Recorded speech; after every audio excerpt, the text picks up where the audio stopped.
Welcome to the NCERT series by UPSC with Lavisha. आज की class में हम डिस्कस करेंगे 11th क्लास की ज्योग्राफी की एनसीईआरटी को। 11th क्लास की आपकी दो ज्योग्राफी की एनसीईआरटी है, एक के अंदर मेंशन है इंडिया फिजिकल एनवायरनमेंट और दूसरी है आपकी जिसके अंदर फिजिकल ज्योग्राफी के बारे में मेंशन है। आज की क्लास में हम इंडिया फिजिकल एनवायरनमेंट को डिस्कस करेंगे और हमारी अपकमिंग क्लासेस में हम दूसरी ज्योग्राफी के एनसीईआरटी को डिस्कस करेंगे। Let's start. ये आपकी कंटेंट शीट है। टोटल आपके 7 चैप्टर्स हैं। फर्स्ट चैप्टर से स्टार्ट करते हैं। पहला चैप्टर है हमारा India and its location. The India mainland extend from Kashmir north की तरफ टू कन्याकुमारी साउथ की तरफ, अरुणाचल प्रदेश ईस्ट की तरफ है और गुजरात वेस्ट की तरफ है। इंडिया की जो टेरिटोरियल लिमिट है वो एक्सटेंड करती है सी के अंदर अप टू 12 नॉटिकल माइल्स तक। नॉटिकल माइल्स क्या होता है? एक यूनिट होती है फॉर मेजरिंग डिस्टेंस एट सी के अंदर डिस्टेंस को मेजर करने के लिए। अप्रोक्सीमेटली जो आपका 12 नॉटिकल माइल्स होता है वो नियर अबाउट आपका 22.2 किलोमीटर तक का एरिया आपका होता है। इतना एरिया किस लिए 12 नॉटिकल माइल से डिसाइड किया गया है? ये एक जनरल कन्वेंशन है जो 1945 के अंदर यूएन के अंदर हुआ था, ताकि जो भी कंट्री है वो इतना सी, जिस भी कंट्री के अराउंड में सी एरिया है वो 12 नॉटिकल माइल्स तक सी के अंदर कंट्रोल कर सके, ताकि वो अपनी बाउंड्री को प्रोटेक्ट कर सके। अब इंडिया की लोकेशन की बात करें तो लॉन्गिट्यूडनल और लैटिट्यूडनल एक्सटेंट जो है इंडिया का वो नियर अबाउट 30 डिग्री है। नॉर्थ साउथ डिस्टेंस देखें तो वो 3214 किलोमीटर है। ईस्ट वेस्ट डिस्टेंस है 2933 kilometre. India with in its area 3.28 million square kilometre का एरिया है, जो वर्ल्ड का 2.4% बनता है। 7th लार्जेस्ट कंट्री है India in terms of area wise. Population wise देखें तो आज के टाइम पर हम वर्ल्ड में नंबर 1 पर है, क्योंकि हमने चाइना को भी एक्सीड कर दिया है। Reason behind difference between north south and east west extent क्या है? The distance between two longitude decrease होता है किसकी तरफ? पोल की तरफ। वहीं जो डिस्टेंस है बिटवीन टू लैटिट्यूड्स हर जगह पर सेम रहता है। रीजन लार्ज वेरिएशन जो आपको इंडिया के अंदर देखने को मिलते हैं। हमें लैंडफॉर्म्स नॉर्थ में अलग दिखते हैं, साउथ में अलग दिखते हैं, क्लाइमेट का डिफरेंस हमें दिखता है, सॉइल टाइप अलग मिलते हैं। नॉर्थ इंडिया के अंदर सॉइल टाइप आपको अलग मिलेगा, साउथ के अंदर अलग मिलेगा, हिमालयास पे जाओगे अलग मिलेगा, मणिपुर मिजोरम की साइड जाओगे अलग मिलेगा। The southern part of the country जो है वो ट्रॉपिक्स के अंदर लाई करता है। नॉर्दर्न पार्ट जो है वो सब ट्रॉपिकल जोन और वार्म टेम्परेट जोन के अंदर लाई करता है। Impact of longitudinal extent on people. Longitudinal difference कितना है? नियरली 30 डिग्री है। इसकी वजह से there is 2 hour difference between eastern most and western most part of India, जिसके लिए आप कंसिस्ट कर सकते हो एग्जाम्पल ईस्टर्न की साइड अरुणाचल प्रदेश और वेस्टर्न की साइड गुजरात को।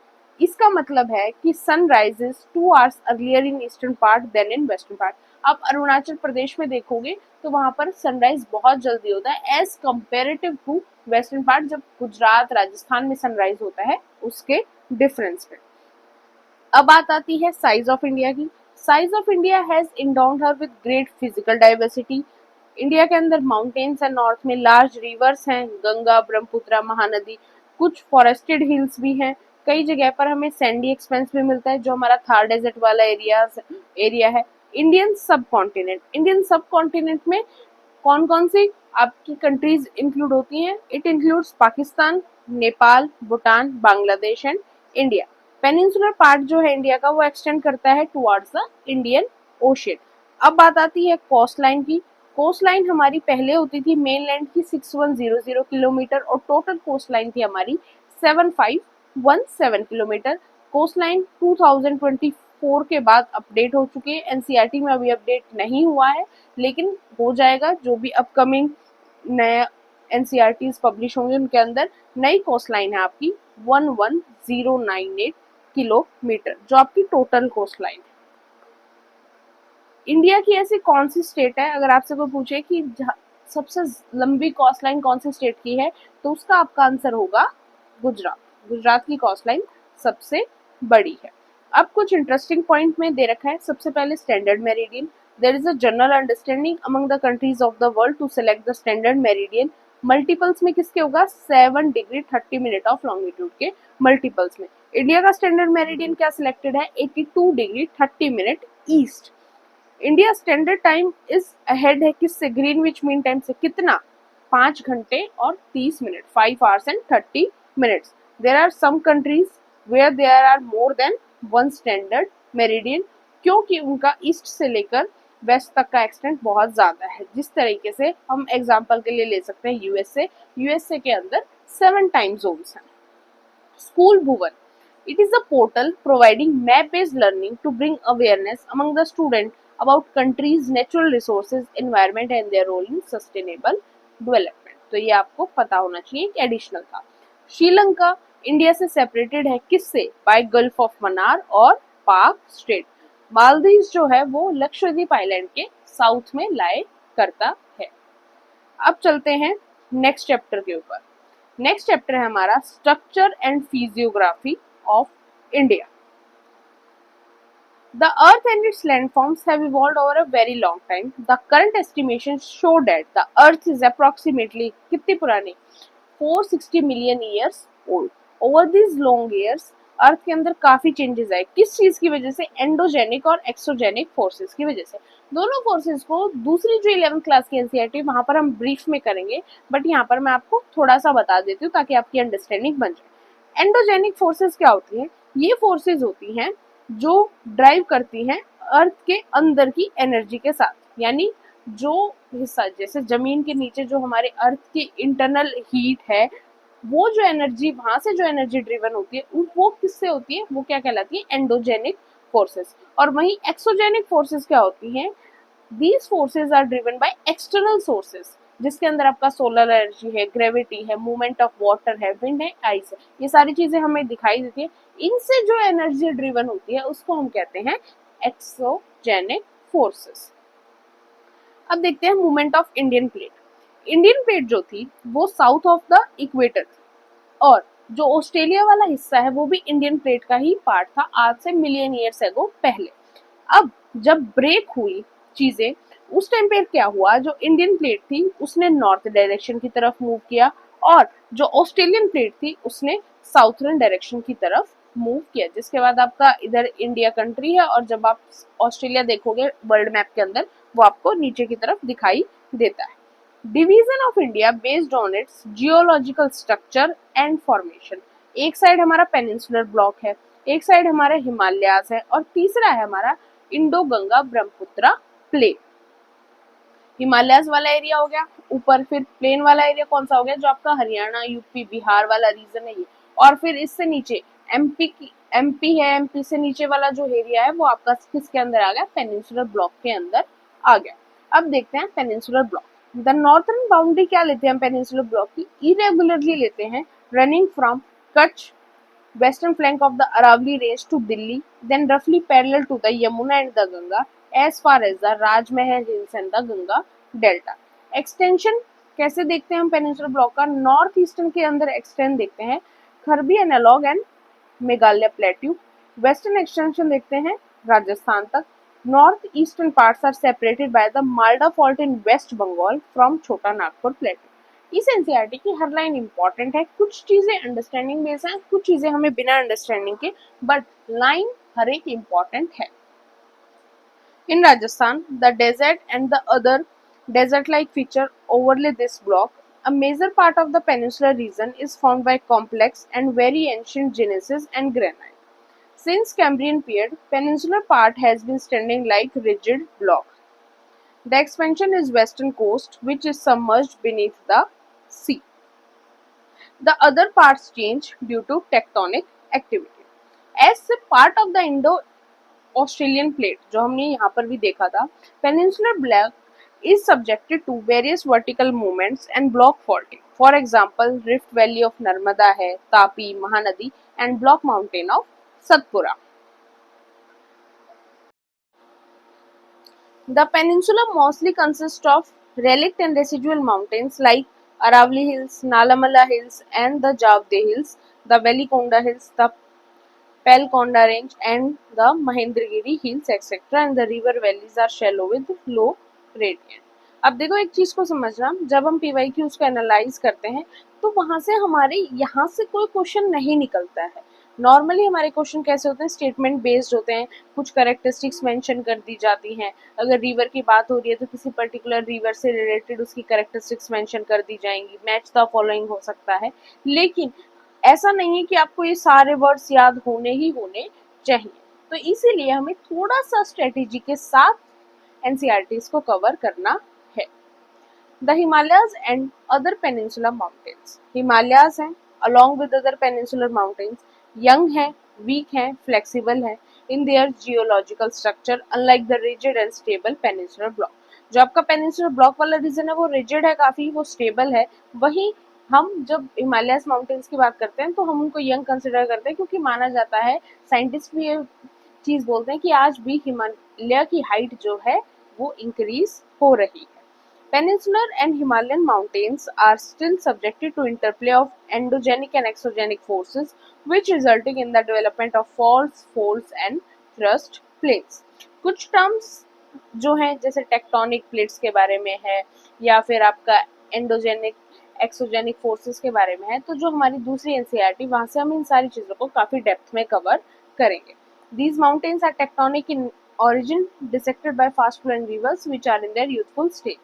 Various landforms like gorges, V-shaped valleys, rapid waterfalls are indicated of this youthful state। जब भी आप हिमालयाज के अंदर ट्रेवल करते हैं, आप हिमाचल के अंदर या फिर आप कश्मीर की तरफ, तो आपको ये सारी चीजें वहां पर देखने को मिलती हैं। अब बात है Indo Ganga Brahmaputra plain. It comprise the plain formed by river Indus, Ganga and Brahmaputra.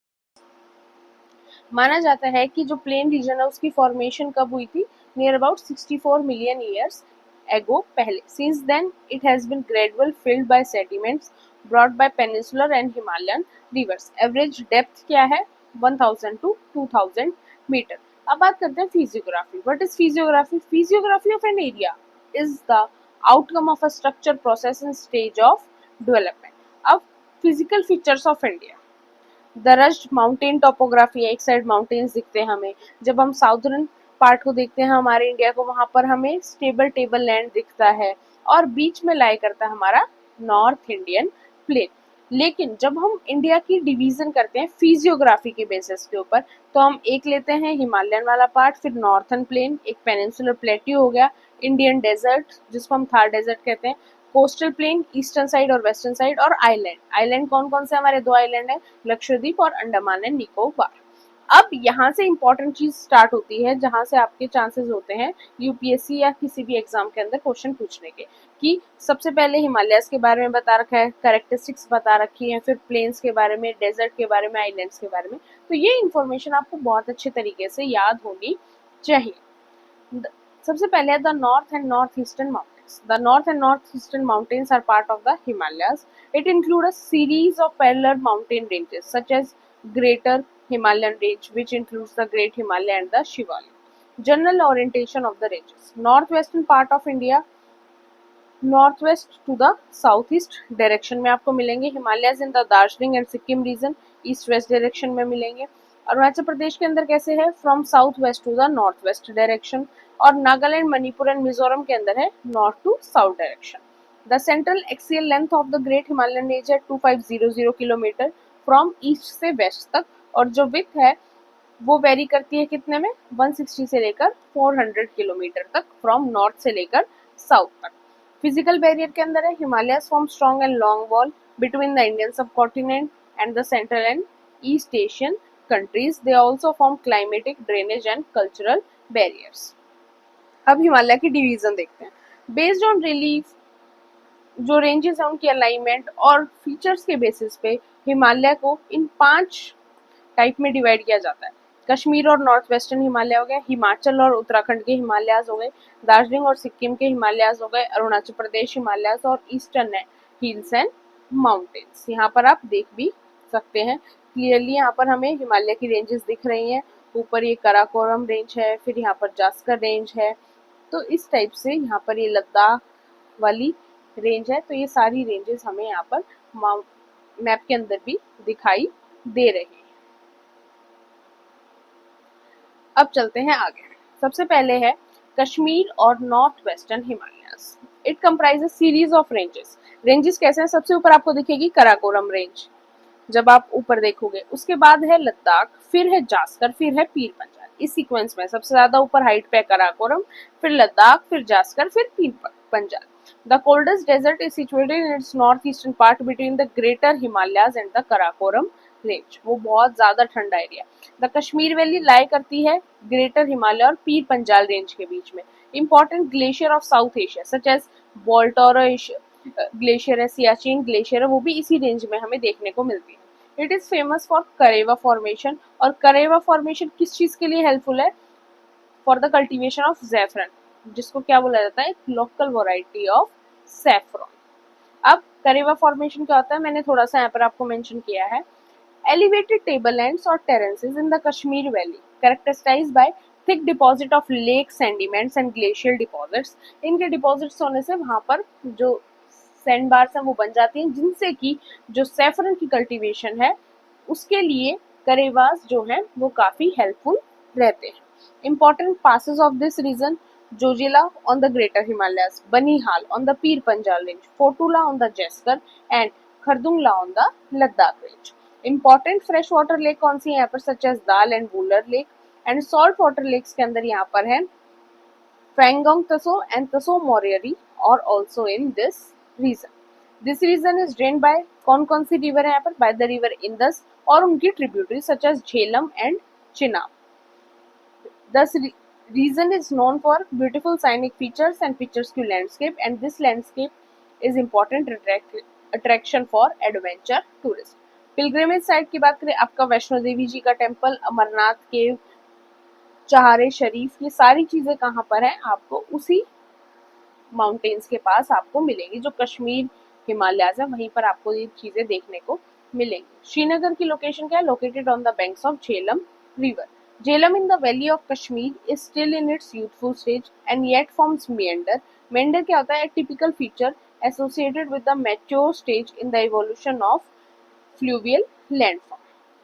Its southernmost part consists of longitudinal valleys known as dunes such as Jammu Dune and Pathankot dunes. Dunes क्या होते हैं? Dunes formed as a result of the collision and folding of Indian and Eurasian tectonic plates. अब जैसे यहाँ पर ये dunes है, वैसे ही अब जब हम हिमाचल पढ़ेंगे वहां पर भी हमें ड्यून्स देखने को मिलेंगे, जैसे आपका देहरादून है। अब बात करते हैं हिमाचल और उत्तराखंड हिमालयास की। Between the Ravi in the west और काली भी एक रिवर का नाम है जो ट्रिब्यूटरी है घाघर रिवर की इन द ईस्ट। मतलब रावी रिवर से लेकर काली रिवर तक का जो रीजन है वो किसके बीच में आता है? हिमालय और उत्तराखंड हिमालय, हिमाचल और उत्तराखंड हिमालयास के बीच में। It is drain by two major river system, Indus और गंगा, दोनों इस रीजन से फ्लो करती है। ट्रिब्यूटरीज ऑफ द इंदस जो इस रीजन से फ्लो करती है कौन कौन सी है? रावी रिवर, ब्यास रिवर और सतलुज रिवर। और गंगा की कौन कौन सी ट्रिब्यूटरी है जो यहाँ से फ्लो करती है? यमुना रिवर और Ghaghara river. Northernmost part of this region, extension of Ladakh Cold Desert, which lies in the Spiti subdivision of district Lahaul and Spiti. All the three ranges of Himalayas are prominent in this section. These are from north to south. The Greater Himalaya ranges, the Lesser Himalayas, locally known as Dhauladar in Himachal Pradesh and Nangtibha in Uttarakhand, और Shivalik ranges पे। Altitude यहाँ पर आपको 1000 से 2000 metre मिलेगा। Specially attracted to the British colonial administration and they establish important hill station. उन्होंने यहाँ पर काफी इंपॉर्टेंट हिल स्टेशन भी सेटअप किए, जैसे धर्मशाला, मसूरी, शिमला, कौसली। कंटेनमेंट टाउन्स भी यहाँ पर आपको देखने को मिलेंगे। शिमला है, मसूरी है, कसौली है, अल्मोड़ा है, रानीखेत है, इस रीजन के अंदर आपको देखने को मिलेंगे। The two distinguished features of this region are Shivalik और ड्यून फॉर्मेशन। ड्यून हमने ऑलरेडी यहाँ पर देख लिए क्या होता है। इंपॉर्टेंट ड्यून्स कौन से इस रीजन के अंदर? चंडीगढ़ कालका dune, Nalagarh dune, Dehradun, Harike dune, Kota dune. Dehradun is the largest of all the dunes with an approximately length of 35 से 45 किलोमीटर और विड्थ इतना। अब देखो ऐसा नहीं है, देखो जब आपको तैयारी करनी है, अब जब हम सीबीएसई के लिए स्टडी कर रहे हैं, हम किसी और स्टेट बोर्ड के लिए स्टडी करते हैं हमारी 11th क्लास के अंदर ज्योग्राफी को, जब तो हमें ये चीजें याद रखनी होती है, क्योंकि क्वेश्चन कुछ भी आ सकता है और जितनी डेप्थ में आप चीजें लिखते हो उतना ही जो टीचर है वो अट्रैक्ट होता है कि हाँ भाई बच्चे ने एनसीईआरटी को बहुत अच्छी तरीके से स्टडी किया है। सॉरी। लेकिन when it comes to UPSC, जब आप यूपीएससी के लिए इस एनसीईआरटी को तैयार करोगे तो वहां पर आपको ये स्मॉल स्मॉल इंफॉर्मेशन जो है उसको याद रखने की जरूरत नहीं है। आपसे कोई नहीं पूछने वाला कि देहरादून सबसे लार्जेस्ट ड्यून है, उसकी अप्रोक्सीमेटली लेंथ क्या है या फिर विड्थ क्या है। The great Himalayan range, the valley is mostly inhabited by Bhutias, एक ट्राइबल कम्युनिटी का नाम है। These are nomadic groups whose migrate to bugyals, the summer grasslands in the higher reaches during summer months and return to the valley during winter. Valley of flower is also situated in this region. Valley of flower आपको उत्तराखंड में देखने को मिलेगी। सर्दियों के time तो बंद रहता है वैली ऑफ फ्लावर का एरिया, गर्मियों के टाइम पर आप वहां पर ट्रैक कर सकते हो। प्लेसेस ऑफ पिलग्रिमेज बताने की जरूरत नहीं है, होप आप सभी को पता होगा। गंगोत्री, यमुनोत्री, केदारनाथ, बद्रीनाथ, हेमकुंड साहिब, ये सभी इसी पार्ट के अंदर सिचुएटेड है। This region is also known to have 5 famous prayag river confluences. ये 5 प्रयाग्स को हम अगले चैप्टर में देखेंगे। The Darjeeling and Sikkim Himalayas. They are flanked by Nepal Himalayas in the west and Bhutan Himalayas in the east. This region is known for fast flowing rivers जैसे कि तिस्ता इस reason से फ्लो करती है, river का नाम है। It is a region of high mountain peaks like Kanchenjunga and deep valleys.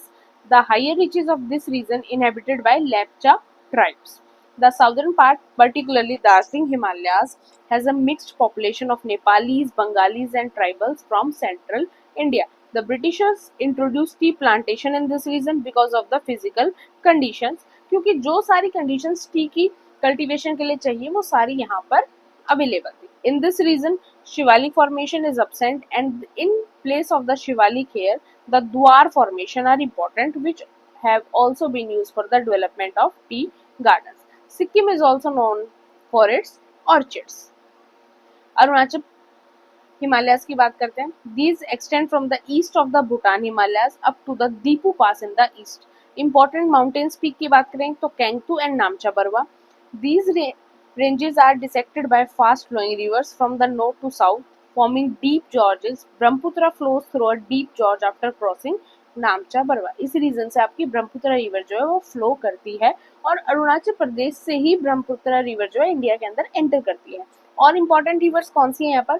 Kameng, Subansiri, Dihang, Dibang and Lohit. These are perennial with the high rate of fall, thus having the highest hydroelectric power potential in the country. Ethnic tribal communities काफी ज्यादा यहाँ पर आपको देखने को मिलती है। मोनपा है, अबोर है, मिशमी है, नईशी है, नागाज है और सभी मोस्टली क्या प्रैक्टिस करते हैं? Zooming cultivation. अब बात करते हैं ईस्टर्न हिल्स और माउंटेन्स की। These are part of the Himalayan mountain system having their general alignment from the north to the south direction. They are known by different local names. Northern region में पटकई बम है, Naga hills है, Manipur hills है। Southern region meso और लशई hills है। These are low hills हैं जिनके अंदर काफी सारे आपको ट्राइबल ग्रुप्स देखने को मिलेंगे जो जूमिंग कल्चर को परफॉर्म करते हैं। The Barak is an important river in Manipur and Mizoram, and other rivers of both states form tributaries of Barak river which turns tributary of मेघना। मेघना किसको बोला जाता है? मेघना ब्रह्मपुत्र रिवर को ही बोला जाता है जब वो बांग्लादेश के अंदर एंटर करता है। Loktak Lake in Manipur is surrounded by mountains is a unique feature. The river in the eastern part of Manipur are the tributaries of Chidwin, which in turn is a tributary of the Irrawaddy of Myanmar. Mizoram, which is also known as the Molassen Basin, which is made up of soft unconsolidated deposits. Most of the rivers in Nagaland form the tributaries of the Brahmaputra rivers.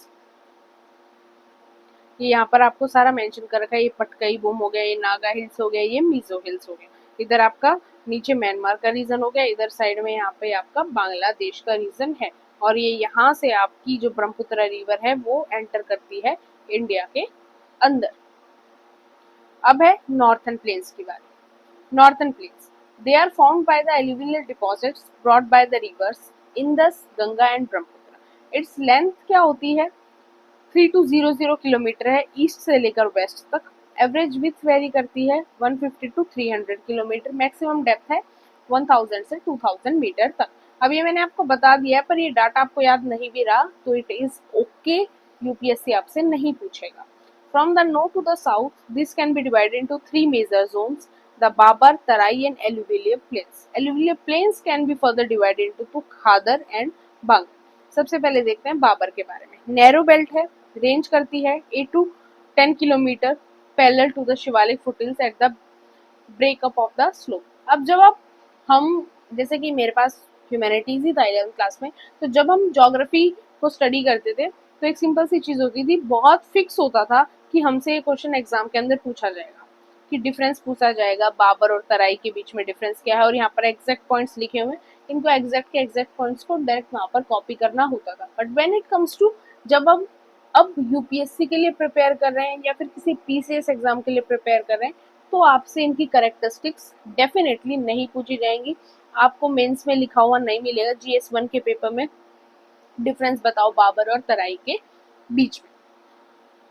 The streams and rivers coming from the mountains deposits heavy materials of rocks and boulders and at times disappear in this zone. फिर तराई के बारे में दे रखा है. It lies south of the Babar with an approximate width of 10 to 20 kilometre. आपने मतलब कभी मूवीज में देखा होगा या फिर कार्टून्स अगर बचपन में देखे हो तो उनमें देखा होगा कि वो एक मार्शी सा लैंड होता है जिसको हम हिंदी में दलदल कहते हैं. उसके ऊपर जब कोई जाता था तो वो नीचे जाता हुआ दिखाई देता था. तो मार्शी लैंड कैसा होता है, तराई रीजन कौन सा होता है, तराई रीजन वही होता है. मार्शी एंड स्वैम्पी कंडीशंस आपको वहां पर देखने को मिलती हैं. The south of the Terai is a belt consisting of old and new alluvial deposits known as bhangar. Old जो एल्यूवियल डिपॉजिट्स होंगे उनको भांगर कहा जाता है, जो न्यू होंगे उनको खादर बोला जाता है. These plains have characteristics feature of mature stage of fluvial erosional and depositional landforms such as sandbars, meanders, oxbow lakes and braided channel. Brahmaputra plains are known for their riverine islands and sandbars. The state of Haryana and Delhi from a water divide between the Indus and the Ganga river system. Brahmaputra river flows from the northeast to the southwest direction before it takes an almost 90 degrees southward turn at Dubri before it enters into Bangladesh. फिर peninsular plateau की बात करते हैं. Peninsular plateau में वही rise height है near about 150 metre above the river plains. Elevation 600 से 900 metre तक का आपको मिलेगा. एक इरेगुलर ट्रायंगल की फॉर्म में आपको देखने को मिलता है पेनिनसुलर प्लेट्यू. एक्सटेंड देखिए नॉर्थ वेस्ट की साइड दिल्ली रिज का जो रीजन है एक्सटेंशन ऑफ अरावलीज. अगर आप कभी दिल्ली रिज आयोगे, अगर if you are pass out from Delhi university या फिर अभी आप दिल्ली यूनिवर्सिटी में हो, तो जो नॉर्थ कैंपस है दिल्ली यूनिवर्सिटी का उसके जस्ट पास में ही है दिल्ली रिज का रीजन, और उसको one of the haunting place भी बोला जाता है दिल्ली के अंदर. ऐसा कुछ है नहीं लेकिन बोला जाता है. ईस्ट राजमहल हिल्स, वेस्ट गिर रेंज और साउथ की साइड है cardamom hills constitute the outer extent of the peninsular plateau. It is made up of a series of peatland plateaus such as the Hazaribagh Plateau, Palmau Plateau, Ranchi Plateau, Malwa Plateau, Coimbatore Plateau and Karnataka Plateau, etc. The general elevation of the plateau is from the west to the east. Important physiographic features क्या आपके हैं यहाँ पे, वही है rift valleys आपको देखने को मिलेंगी, बेयर रॉकी स्ट्रक्चर देखने को मिलेगा, wall like quartzite dykes offering natural sites for water storage. The western and northwestern part of the plateau has an emphatic presence of black soil. It has gone from recurrent phases of upliftment and submergence such as Bhima Fault. The northwestern part of the plateau has a complex relief of ravines and gorges such as the ravines of Chambal, Bind and Morena. On the basis of prominent relief feature, the peninsular plateau can be divided into three broad groups: the Deccan Plateau, Central Highlands and the Northeastern Plateau. अब बात करते हैं Deccan plateau की. Border waste की side western घाट से, east की side eastern घाट से and Satpura, Michael and Mahadev hills in the north की तरफ. वेस्टर्न घाट्स को लोकली बोला जाता है शादरी. वेस्टर्न घाट कौन सा रीजन होता है कि इधर आपका डेक्कन प्लेट्यू, इधर आपका वेस्टर्न कोस्टल प्लेन्स होगा, वेस्ट की तरफ का कोस्टल एरिया हो गया पानी वाला रीजन. जो बीच का जो एक रीजन बच गया वो क्या कहलाएगा, वेस्टर्न घाट कहलाएगा. और वैसे ही सेम ईस्ट की तरफ ईस्टर्न घाट कहलाएगा. शादरी महाराष्ट्र बोला जाता है, Nilgiri hills in Karnataka and Tamil Nadu, Annamalai hills and cardamom hills in Kerala. Western Ghats का जो एलिवेशन है वो ज्यादा होता है और कंटिन्यूअस है as compare to eastern Ghat. Highest peak कौन सी है? अनाईमुंडी हाईएस्ट पीक है पेनिनसुलर रीजन की भी और वेस्टर्न घाट्स की भी। The eastern Ghat comprising the, उस साइड आपको थोड़ी सी डिसकंटिन्यूटी देखने को मिलती है माउंटेन्स के अंदर, और एलिवेशन जो है उस साइड ईस्ट की तरफ आपको एलिवेशन कम मिलेगा एज कम्पेयर टू वेस्ट की तरफ। और ईस्ट की तरफ से काफी जो रिवर्स हैं वो फ्लो करती हैं, जैसे महानदी, गोदावरी और Krishna, Kaveri. The eastern and western Ghat meet each other, दोनों कहाँ मिलते हैं कि दोनों घाट कौन सी जगह पर मिलते हैं? नीलगिरी हिल्स के अंदर। फिर सेंट्रल हाईलैंड क्या है? They are bounded to the west by Aravalli range. ये पार्ट्स चल रहे हैं पेनिनसुलर प्लेट्यू के। पेनिनसुलर प्लेट्यू को हम 3 पार्ट्स में डिवाइड कर देते हैं। सेंट्रल हाईलैंड हो गया, आपका डेक्कन प्लेट्यू होगा, और एक आपका नॉर्थ ईस्टर्न प्लेट्यू जो मेघालय वाला रीजन है वो हो गया। The Satpura range is formed by a series of scarred plateaus on the south, generally at an elevation varying between 600 to 900 meters above the mean sea level. This forms the northernmost boundary of the Deccan Plateau. It is a classic example of the relict mountains which are highly denuded and form discontinuous ranges. The western region of this peninsular part has undergone metamorphic processes in its geological history, which can be corroborated by the presence of metamorphic rocks such as marble, slate, gneiss, etc.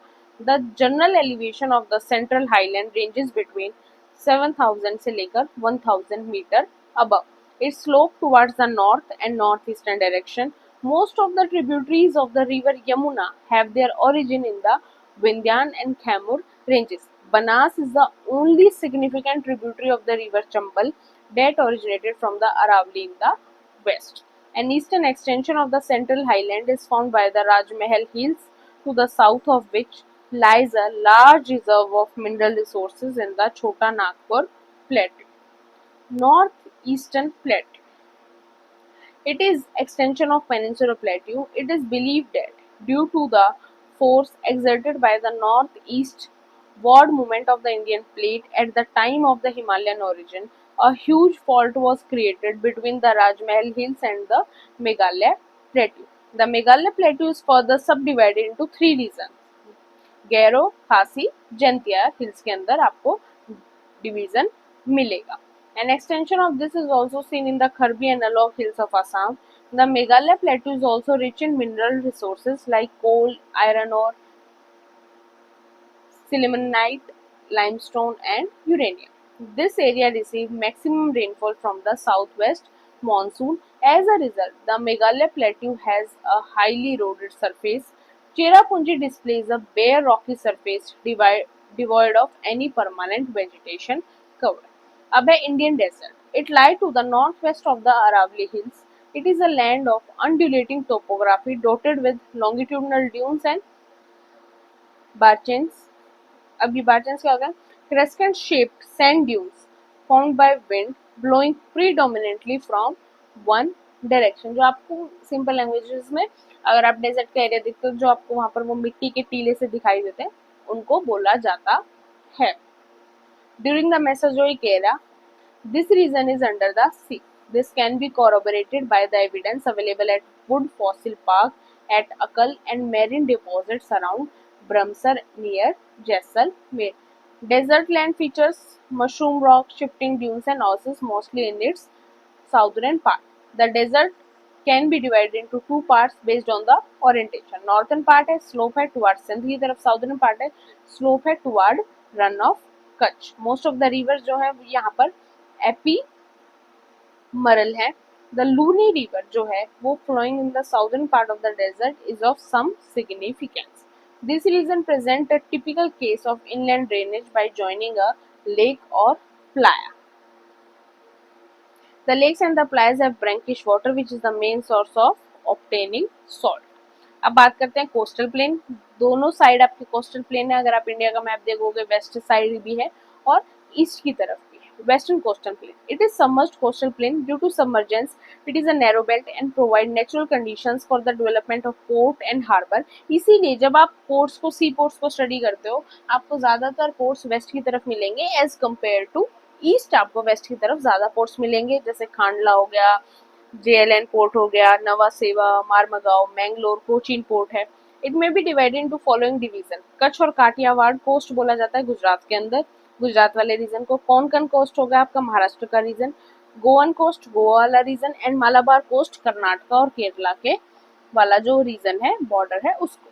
They are narrow in the middle and get broader towards north and south. The Malabar coast has got certain distinguished feature in the form of kayaks, backwaters which are used for fishing, inland navigation. Kayaks formed by the action of river waves, shore currents, depositing sediments at river mouth, जिसकी वजह से क्या होता है कि वहां पर जो है एक सेपरेशन जो है वो मेन वाटर के और जो थोड़ा सा पानी है वो इधर की तरफ रह जाता है। अगर आप केरला से होंगे तो आपने इसके ऊपर ध्यान भी दिया होगा। Every year the famous Nehru trophy Vallamkali boat race is held in Punnamada Kayal in Kerala, the eastern coastal plain. These are broader and are an example of emergent coast. There are well-developed deltas formed by the rivers flowing eastward into the Bay of Bengal. It has a smaller number of ports and harbors. The continental shelf extend up to 500 kilometers into the sea, which makes it difficult for the development of good ports and harbors. फिर है island. There are two major island groups in India, one in the Bay of Bengal and the other in the Arabian Sea. The Bay of Bengal island groups. It consists of 572 islands and are situated roughly between 6 degree north से लेकर 14 degree north and 92 degree east से लेकर 94 degree east. Two principal groups हैं island के, include the rich archipelago and Libraneth Island. The Andaman and Nicobar are separated by water body called which is 10 degree channel. ये याद रखना आपको। These islands are an elevated portion of submarine mountains. Barren Island, the only active volcano है in India का, is also situated in the Nicobar Island. These islands receive conventional rainfall and have an equatorial type of vegetation. ये भी आपको याद रखना है। The island of the Arabian Sea, किसके अंदर इंक्लूड है आपका? It includes Lakshadweep and Minicoy between 8 degree north से लेकर 12 डिग्री नॉर्थ एंड 71 डिग्री से लेकर 74 degree east longitude. These islands are located off 280 kilometre to 480 kilometre off the Kerala coast. The entire island group is built of coral deposits.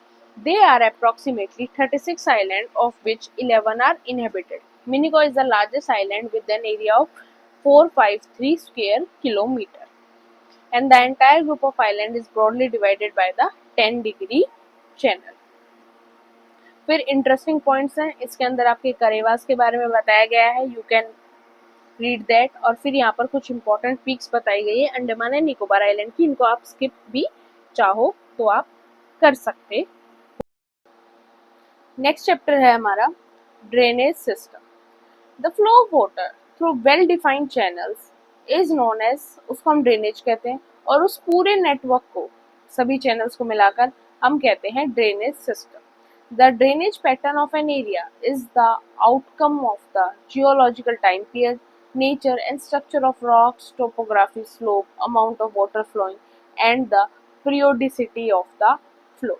अब देखो drainage pattern simple सी बात है, अब river to river depend करता है। गंगा है माउंटेन से आती है, प्लेन एरियाज में आती है, तो हर जगह पर जो फ्लो होता है, कट्स होते हैं, वो सारी चीजें एक पैटर्न बनाते हैं, वो पूरा एक ड्रेनेज सिस्टम बनता है अलग अलग रिवर्स का। तो वो सारी चीजें किसके ऊपर डिपेंड करती है? टाइम पीरियड, रिवर कितनी पुरानी है, नेचर कैसा है रिवर का, स्ट्रक्चर कैसा है जहाँ से रिवर फ्लो कर रही है वहां पर रॉक्स का, स्लोप्स हैं, प्लेन एरिया है, अमाउंट ऑफ वाटर कितना है रिवर के अंदर, वो सारी चीजों के ऊपर वो चीजें डिपेंड करती हैं। यहाँ पर आपका मेजर रिवर्स का मैप गिवन है, ये गंगा है, यमुना है, घाघर है, गोमती है, कोसी है, सारी रिवर्स का यहाँ पर ऊपर इंदस रिवर है, झेलम है, चिनाब है, रावी है, सतलुज है। बट डोंट वरी, मैं आपके साथ टेलीग्राम चैनल के ऊपर एक क्लियर मैप रिवर्स का, फिजियोग्राफिक डिवीजन्स का, सॉइल्स का, सभी का शेयर कर दूंगी। आप टेलीग्राम से उस मैप को पिक कर लेना और आप फिर अपने मैप की तैयारी वहां से कर सकते हैं। और बेटर है कि अगर आपके पास एटलस है, लेकिन अगर आप एटलस से करने में कंफर्टेबल नहीं है क्योंकि एटलस में काफ़ी चीज़ें कंफ्यूजिंग हो जाती हैं, तो मैं अलग से आपके पास मैप शेयर कर दूंगी। आगे बढ़ते हैं। Important terms related to drainage, A river drains the water collected from a specific area, which called this catchment area. For example, Ganga ने स्टार्ट किया अपना वाटर कलेक्ट करके, फ्लो अपना स्टार्ट किया, और लास्ट में जहां पर जाकर वो एंड होगी वो क्या होगा, उसका कैचमेंट एरिया होगा। जैसे गंगा का एंड कहाँ पर होता है, बे ऑफ बंगाल के अंदर। And area drained by a river and its tributary, उसको कहते हैं हम drainage basin. The boundary line separating one drainage basin from the other, उसको हम कहते हैं watershed. Catchment area large rivers का हो, जैसे गंगा है, ब्रह्मपुत्र है, इंदस है, उसको हम कहते हैं रिवर बेसिन। जब वही चीजें स्मॉल रिवर्स के साथ हो, जो आपकी किसी एक स्टेट के अंदर फ्लो करती हैं, उसको हम कहते हैं वाटरशेड्स। Watersheds are small in area while the basins cover large areas. Division of Indian drainage system on the basis of discharge of water. देखो, इंडियन रिवर्स जो फ्लो करती हैं उनका पानी दो ही जगह जाता है, क्या तो वो अरेबियन सी के अंदर या फिर वो बे ऑफ बंगाल के अंदर।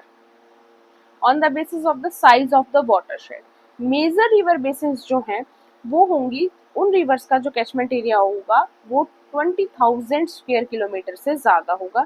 इसके अंदर मेनली आपकी 14 ड्रेनेज बेसिन इंक्लूड है, जिसमें आपकी गंगा रिवर है, ब्रह्मपुत्र है, कृष्णा है, तापी है, नर्मदा है, साबरमती है।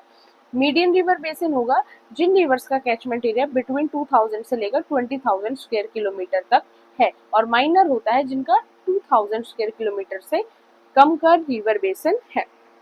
Drainage system of India, India के ड्रेनेज सिस्टम में हम जब रिवर्स को स्टडी करते हैं हम दो तरीके से करते हैं। एक साइड हम रखते हैं हिमालयन ड्रेनेज सिस्टम को, दूसरी साइड रखते हैं हम पेनिनसुलर ड्रेनेज सिस्टम को। आपकी गंगा, ब्रह्मपुत्र और आपकी इंदस रिवर है और उनकी ट्रिब्यूटरीज हैं, उनको हम हिमालयन ड्रेनेज सिस्टम में आ गया। और जो आपके नीचे साउथ की साइड जो रिवर फ्लो करते हैं, गोदावरी है, नर्मदा है, तापी है, कृष्णा है, कावेरी है, वो सभी पेनिनसुलर ड्रेनेज सिस्टम के अंदर काउंट होती हैं। पहले हम देखते हैं हिमालयन ड्रेनेज सिस्टम को। Himalayan drainage system has evolved through a long geological history. It mainly includes the Ganga, Indus and Brahmaputra river basin. These rivers form deep gorges, V-shaped valleys, rapids and waterfalls in their mountainous course. जब आप mountains में जाते हैं तो आपको जगह जगह पर वैलीज दिखाई देती हैं, आपको वाटरफॉल्स दिखाई देते हैं। While entering the plains, they form depositional features like flat valleys, oxbow lakes, floodplains, braided channel and deltas near the river mouth. In the Himalayan reaches, the course of these rivers is highly tortuous, but over the plains they display a strong meandering tendency and shift their course frequently. River Kosi को हम सोर of Bihar भी कहते हैं, और mainly Bihar के अंदर flood आने का रीजन भी कौन सी होती है, जो हम रिवर है कोसी रिवर, वही बिहार के अंदर मेनली फ्लड आने का रीजन भी होती है, जब कोसी के अंदर जो पानी का फ्लो है वो बहुत ज्यादा हो जाता है। अब देखते हैं evolution of Himalayan drainage system during the Miocene period. देखो, काफी सारे पीरियड हैं, अलग अलग सीक्वेंस है। जब हम दूसरी एनसीईआरटी करेंगे वहां पर पूरी टेबल गिवन है, वहां से मैं आपको सारी रिवर्स की अच्छी तरीके से प्रैक्टिस करा दूं, मतलब पीरियड की प्रैक्टिस करा देंगे। पीरियड क्या होता है, एरा क्या होता है, वो सारी चीजें हम वहां पर डिस्कस कर लेंगे। सम 5 to 24 million years ago, the river Shivalik or Indo-Brahma traversed the entire longitudinal extent of the Himalaya from Assam to Punjab and onwards to Sindh, and finally discharged into the Gulf of Sindh near Lower Punjab. The remarkable continuity of the Shivalik and its lacustrine origin and alluvial deposit consists of sand, silt, clay, boulders, and conglomerates support this viewpoint. Indo-Brahma river was dismembered into three main drainage system, Indus और उसकी 5 tributary western part के अंदर, गंगा और गंगा की tributaries, Brahmaputra in Assam and it's Himalayan tributaries in the eastern part.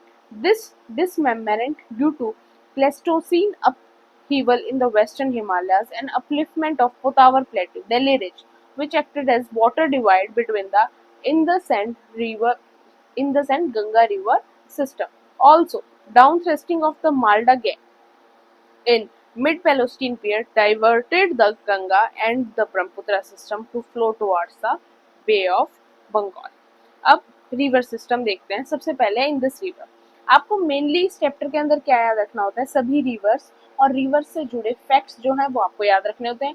साथ में हमें याद रखनी होती है सीक्वेंस, कि फॉर एग्जांपल हमें रिवर्स दे रखी हैं, 7-8 रिवर आपको मेंशन है क्वेश्चन के अंदर, और आपको उनको वेस्ट से ईस्ट की डायरेक्शन के अंदर उनको अरेंज करना है। वहाँ पे 4 ऑप्शन है, चारों ऑप्शन में अलग अलग सीक्वेंस में वो अरेंज मिलेंगे। आपको देखना है वेस्ट टू ईस्ट की साइड लिखा हुआ है, तो आपको देखना है वेस्ट से ईस्ट की तरफ ये रिवर्स की सीक्वेंस बनेगी। मेनली जो आपके क्वेश्चन बनते हैं वो यहाँ से यही बनते हैं कि रिवर की कैरेक्टरिस्टिक्स पता हो, मेन जितने रिवर्स हैं इंडिया के अंदर, और साथ में वेस्ट टू ईस्ट हो सकता है, नॉर्थ टू साउथ हो सकता है, इस तरीके से आपको उनको अरेंज करना आना चाहिए। इसीलिए रिवर्स को मैप की हेल्प से कवर करना भी इम्पोर्टेंट है।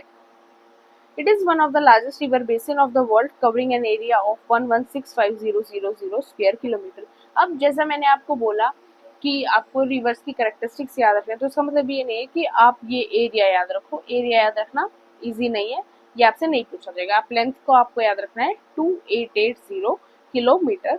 It is the westernmost Himalayan river of the India, and in Tibet it is known as Singhi, Khamban और Loyans Mouth. इट ओरिजिनेट कहाँ से होती है याद रखना, from a glacier near Bokharchu. Latitude याद रखने की जरूरत नहीं है, in the Tibetan region at an altitude of, याद रखने की जरूरत नहीं है, in the Kailash mountain range. It flows from north west direction between Ladakh and Zaskar range and passes through Ladakh and Balistan region. It cut across the Ladakh range, forms George near Gilgit in Jammu and Kashmir, और फिर ये वहां से पाकिस्तान की तरफ enter कर जाती है। मतलब कुल मिला के बात यह है कि इंडस रिवर बहुत बड़ी है, लेकिन इंडस रिवर का पर्टिकुलरली इंडिया के अंदर शेयर काफी कम है। ये सिर्फ कश्मीर से फ्लो कर कर उस ऊपर वाले रीजन से फ्लो कर कर पाकिस्तान में चली जाती है। इंडस की लेफ्ट बैंक ट्रिब्यूटरीज हैं, जास्कर है, Suru, Jhelum, Chenab, Ravi, Beas and Satluj river. Right bank tributaries में है शोक, हुंजा, नुब्रा, काबुल, कुरम, गोमाल, तोची, ये सारी रिवर्स आपको मेनली याद रखनी होती हैं। ये 5 रिवर झेलम, चिनाब, रावी, ब्यास एंड सतलुज की, ये पांचों इंडस की ट्रिब्यूटरीज हैं. It finally emerges out of the hills near Attock, where it receives the Kabul River on its right bank. The river flows southward and receives Panjnad a little above Mithankot. The Panjnad is the name given to the 5 rivers of Punjab, namely Satluj, Byas, Ravi, Chenab and Jhelum. ये पांचों river India के अंदर flow करती हैं, और पांचों river India के अंदर फ्लो करने के बाद ये क्या होता है कि ये भी इंडस के अंदर जाकर मिल जाती हैं अलग अलग जगह पर, और फिर बाद में ये इंडस के अंदर मिल गई, और फिर लास्ट में क्या होता है, इंडस रिवर भी एट लास्ट अरेबियन सी के अंदर चली जाती है. Indus flow in India only through Jammu and Kashmir. Tributaries of the Indus, सबसे पहले बात करते हैं झेलम की. राइज कहाँ से करते हैं, rises from a spring at Verinath, situated at the foot of the Pir Panjal in the southern eastern part of the valley of Kashmir. It flows through Srinagar and the Buller Lake before entering Pakistan through a deep narrow gorge. It joins the, ये चिनाब को join करती है in Pakistan. फिर Chenab river largest tributary है इंडस की. It is found by 2 streams, Chandra and the Bhaga, which join set Tandi near Keylong in Himachal Pradesh. Hence, it is also known as Chandrabhaga. The river flows from 1180 km before entering Pakistan. Ravi. It rises west of the Rohtang Pass in Kullu Hills of Himachal Pradesh and flows through the Chamba Valley of the state. Before entering Pakistan, joining the Chenab near Sarai Sindhu, it drains the area lying between the southeastern part of the Pir Panjal and Dholadar range. Byas. It originates from the Byas Kund near Rohtang Pass at an elevation of 4000 meter above the main sea level. The river flows through the Kullu Valley and the forms George at Kati and Largi in Dholadar range. It enters the Punjab plains where it meets the Satluj near Harike. तो इस तरीके से सारी characteristics हैं.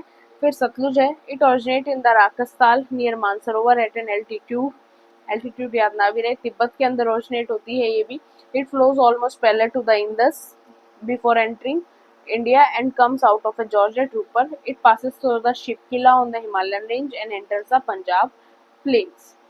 और it is very important tributary at its feeds the canal system of the Bhakra Nangal project, जिसकी वजह, और ये प्रोजेक्ट काफी इम्पोर्टेंट है राजस्थान, हरियाणा और पंजाब के लोगों के लिए. Ganga system. Ganga most important river है, बताने की जरूरत नहीं है. राइज कहाँ से करती है, गंगोत्री ग्लेशियर से near Gaumukh in the Uttarkashi district of Uttarakhand. Here it is known as Bhagirathi. यहाँ तक क्या होता है कि ये भागीरथी कहलाती है. फिर जब भागीरथी नदी अलकनंदा के अंदर मिलती है तो उसके बाद जो पानी फ्लो होता है उसको हम गंगा रिवर कहते हैं.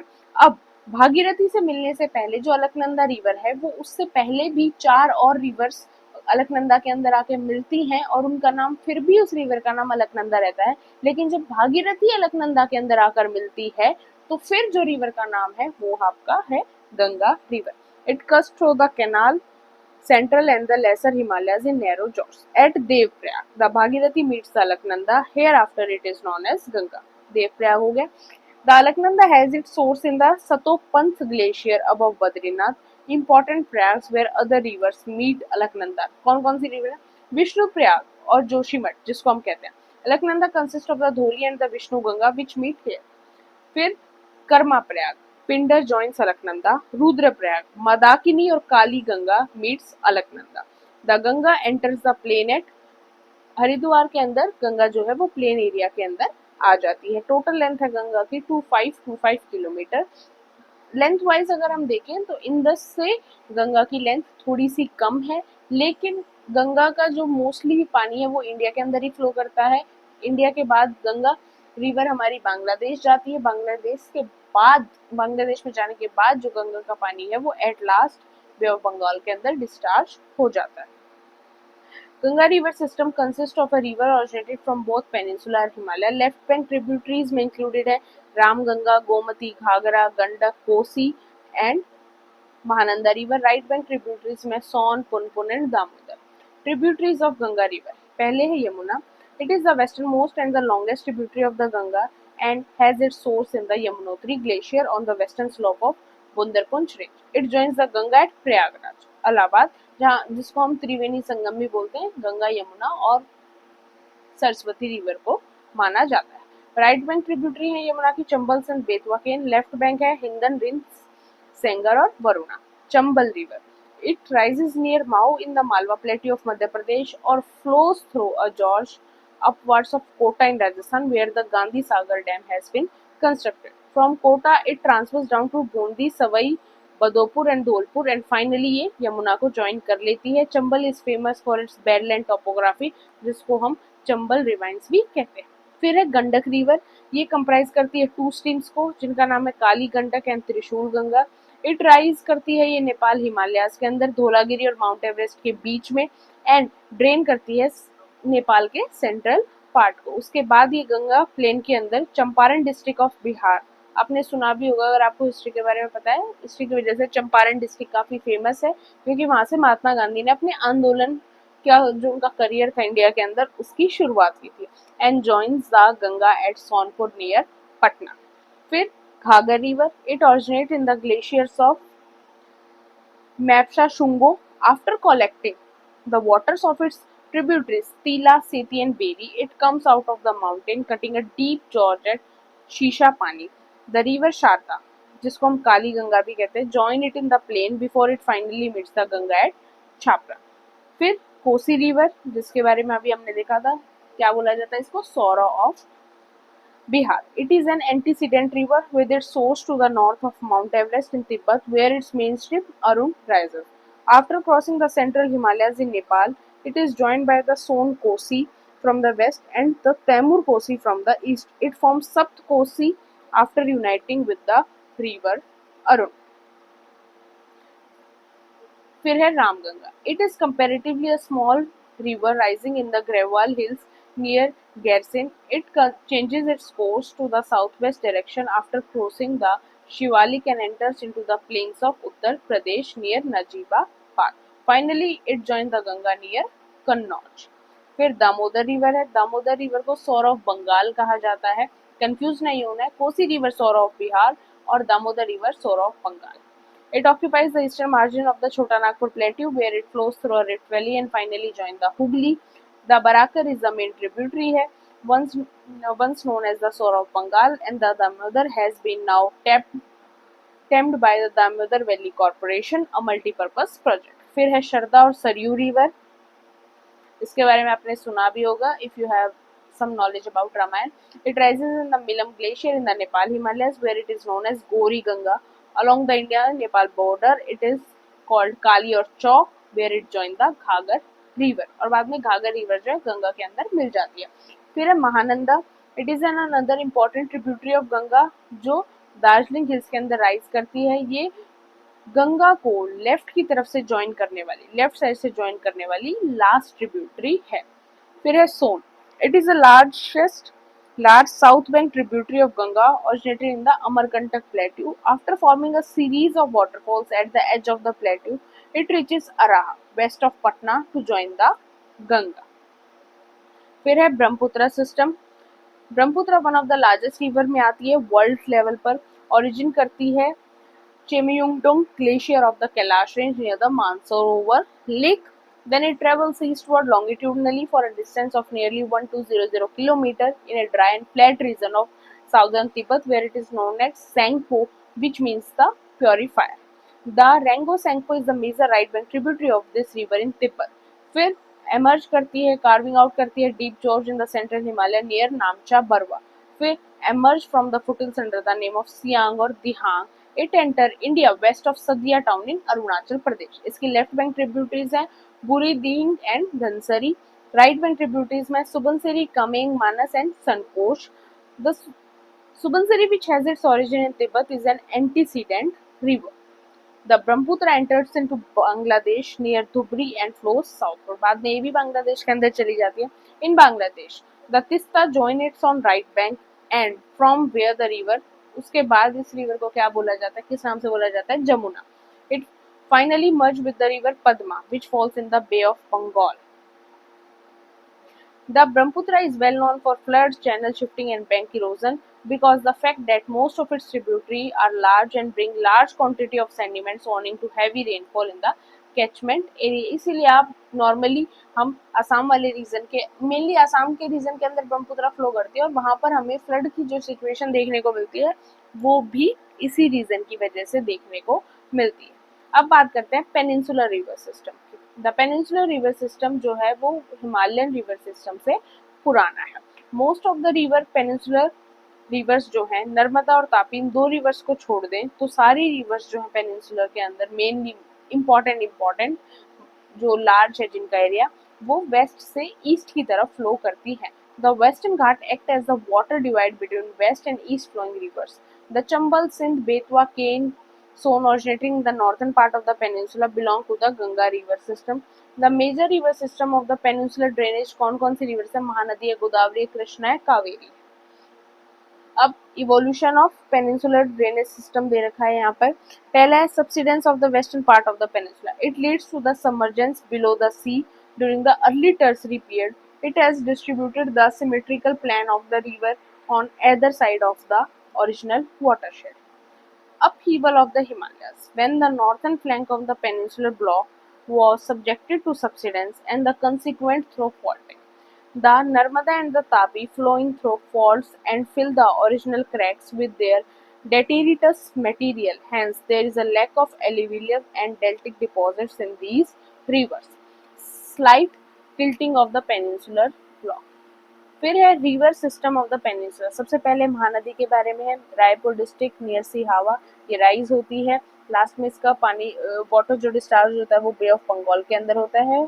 851 किलोमीटर ये लॉन्ग है। फिर गोदावरी लार्जेस्ट पेनिनसुलर रिवर है। दक्षिण गंगा भी गोदावरी को बोला जाता है। राइज होती है नासिक डिस्ट्रिक्ट ऑफ महाराष्ट्र से। पानी डिस्चार्ज होता है बे ऑफ बंगाल के अंदर। ट्रिब्यूटरीज जो हैं वो रन करती है महाराष्ट्र डिस्ट्रिक्ट में, Madhya Pradesh, Chhattisgarh, Orissa and Andhra Pradesh. Left bank tributary याद रखनी है आपको, शिवाना, पूर्णा, कदमा, प्रणीता, इंद्रावती, सवारी, धरना। राइट बैंक ट्रिब्यूटरीज हैं फिर ये आपको गो थ्रू कर लेनी है। The Godavari is subjected to heavy floods in its lower reaches to the south of Polavaram, where it forms a picturesque gorge. Krishna, second largest east flowing peninsular river है, which rises near Mahabaleshwar in Shadri. Total length है 1401 kilometre. Left bank tributaries है भीमा, दिंदी, मनेरू। Right bank tributaries हैं Koyna, vena, Panchganga, Doodhganga, घाट प्रभा, माला प्रभा, तुंगभद्रा। फिर Kaveri rise करती है Brahmagiri hills के अंदर। लेंथ है 800 kilometre. The river carries water through the year with comparatively less fluctuation than other peninsular river. फिर यहाँ पर लेफ्ट बैंक ट्रिब्यूटरी है, राइट बैंक ट्रिब्यूटरी है हिरंगी, हेमावती, सीमशा, काबिनी, भवानी, अमरावती। फिर नर्मदा के बारे में दिया गया है, it originate on the western flank of the Amarkantak plateau at a height of 1057 metre, flowing in a rift valley between the Satpura in the south and the Vindhyan range in the north. It forms a picturesque gorge in marble rocks and Dhuandhar waterfall. Sardar Sarovar dam है, वो भी इसी river के ऊपर construct. फिर तापी है, ये भी राइज करती है कहाँ से, बैतूल डिस्ट्रिक्ट ऑफ मध्य प्रदेश से 724 किलोमीटर तक ये long and drains an area of 65145 square kilometre. फिर लूनी रिवर के बारे में, it is the largest river system of Rajasthan and flow west of Aravalli. It originate कहाँ से ओरिजिनेट होती है, पुष्कर के अंदर in two branches, Saraswati and the Sabarmati. The river join each other and Govindgarh at Govindgarh the river comes out of Aravalli and is known as Luni. Some west flowing rivers, the rivers flow towards the Arabian Sea have short courses. Gujarat की बात करें, ये अलग reverse की बात हो रही है, peninsular mainly river drainage system जो था हमने वो स्टडी कर लिया है यहाँ तक। अब ये स्टेट वाइज कुछ इंपॉर्टेंट जो रिवर्स है उनके बारे में हम यहाँ पर बात करें। Shetrunji rises near the Dalgava in Amreli district, Bhadra originate near Anahalli village in Rajkot, Sabarmati and Mahi are two famous rivers of Gujarat. Dadhar rises near Ghantar village in Panchmahal district. Maharashtra की बात करें, वैतरना राइजेस फ्रॉम द, ये याद ना भी रहे तो भी चलेगा, साबरमती और माही के बारे में पता होना चाहिए कि ये दोनों रिवर गुजरात के अंदर फ्लो करते हैं। फिर यहाँ पर कर्नाटका के बारे में मेंशन है, इफ आप चाहो तो आप कर सकते हो रिवाइज, बट ऐसा कुछ इंपॉर्टेंट नहीं है। केरला की बात करें, आपको भारत पूजा के बारे में पता होना चाहिए, rises near Annamalai hills, it is also known as Ponni, और ये लॉन्गेस्ट रिवर है केरला की। पेरियार सेकंड लार्जेस्ट रिवर है केरला की, and the Pamba falls in the Vembanad Lake after traversing a course of 177 kilometre. ये रिवर्स और उनका कैचमेंट एरिया दे रखा है यहाँ पर। फिर some east flowing rivers, they are small rivers which join the bay of Bengal in Jharkhand, Subarna Rekha rises over Chota Nagpur plateau Jharkhand, तो ये आपको पता होना चाहिए। फिर यहाँ पर ओडिशा की मेंशन है, आप एक बार गो थ्रू इनको यहाँ पर कर सकते हो, अगर आपको ये याद भी ना रहे तो भी आप यहाँ पर चलेगा। फिर रिवर रिजिम्स, रिवर रिजिम्स क्या होता है, the pattern of flow of water in a river channel over a year, उसको हम रिजिम कहते हैं कि पूरे साल जो है कौन जो रिवर के अंदर फ्लो हुआ वाटर का उसका जो पैटर्न होगा उसको हम रिजिम कहते हैं।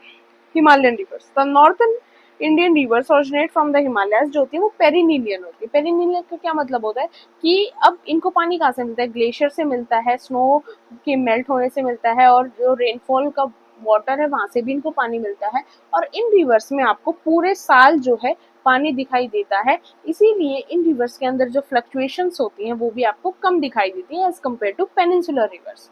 The rivers of south India do not originate from glaciers and their flow pattern witnesses fluctuation. क्यों, क्योंकि जो साउथ की रिवर्स हैं वो टोटली रेनफॉल के ऊपर डिपेंड होती हैं, और रेनफॉल जो है बारिश का टाइम जो है वो पूरे साल नहीं रहता, इसलिए वहां पर आपको फ्लक्चुएशन ज्यादा दिखते हैं। मानसून के टाइम पर वहां पर आपको अलग लेवल का फ्लो दिखेगा, और उसके अलावा जब आप उनको देखेंगे वहां पर आपको इतना पानी का फ्लो नहीं मिलेगा। Ganga, it has its minimum flow during the January-June period. The maximum flow is attained either in August or in September, जो अभी टाइम पीरियड चल रहा है। After September there is a steady fall in the flow. The river thus has a monsoon regime during the rainy season. There are sticky differences in the river regimes in the eastern and western parts of the Ganga basin. The Ganga maintains a sizable flow in the early part of summer due to snowmelt before the monsoon rains begin. फिर peninsular river में नर्मदा के बारे में बता रखा है, it has a very low volume of discharge जनवरी से लेकर जुलाई तक, but suddenly rises in August when the maximum flow is attained. फिर the fall in October is as spectacular as the rise in August. The flow of water in the Narmada is recorded at Garudeshwar shows that the maximum flow is of the order of 2300 cusecs while the minimum flow is only 15। फिर यहाँ पर ऐसे गोदावरी का example दे रखा है। फिर difference है यहाँ पर हिमालयन और पेनिनसुलर रिवर सिस्टम के बीच में। प्लेसेस जो हिमालयन रिवर्स के ओरिजिन के वो मेनली वो हैं जहाँ पर माउंटेन्स ग्लेशियर से कवर्ड है वहाँ से, और यहाँ पर पेनिनसुलर प्लेट्यू और साउथ सेंट्रल हाईलैंड से सारी रिवर ओरिजिनेट होती है। मेनली ये पेरिनीलियन होती हैं, ये रिवर सीजनल होती हैं, तो इस टाइप से यहाँ पर डिफरेंस जो है आपको देखने को मिलता है। फिर catchment area, age of rivers, ये यंग मानी जाती हैं, पेनिनसुलर वाली ओल्ड मानी जाती हैं। फिर अनइवन डिस्ट्रीब्यूशन ऑफ वाटर के बारे में यहाँ पर बात की गई है। फिर रिवर पॉल्यूशन के रीजन मेनली इंडस्ट्रियल वेस्ट आपका रीजन है, और जो फेस्टिवल्स होते हैं, फेस्टिवल्स का जो वेस्ट होता है, बाद में फ्लावर्स होते हैं, और बाकी हम पूजा करते हैं, और फिर पूजा के बाद की जो सामग्री होती है, पूजा का जो सामान बच जाता है, वो सब कुछ हम कहाँ फ्लो करते हैं, रिवर के अंदर फ्लो करते हैं। लार्ज स्केल बाथिंग होती है रिवर्स के अंदर, लोग कपड़े धोते हैं, तो ये सारी चीजें किसका रीजन है, रिवर पॉल्यूशन का रीजन है। फिर इंटरेस्टिंग पॉइंट में कुछ ड्रेनेज पैटर्न्स के बारे में मेंशन है, आप चाहो तो एक बार आप यहाँ पर गो थ्रू कर सकते हो। फिर नमामि गंगे प्रोग्राम, इस प्रोग्राम के बारे में मेंशन है। इस प्रोग्राम को 2014 के अंदर इसको अप्रूव किया गया था। इसके मेनली दो ऑब्जेक्टिव थे, with the twin objective of effective abatement of pollution and conservation and rejuvenation of the national river Ganga, कि गंगा को साफ करना, गंगा को प्रोटेक्ट करना, और साथ में पोल्यूशन को कम करना, ये सारी चीजें जो थी इस प्रोग्राम के अंदर इंक्लूडेड थी, और आज भी ये प्रोग्राम जो है कंटिन्यू चल रहा है। Next topic according to NCERT हमारा है climate of India.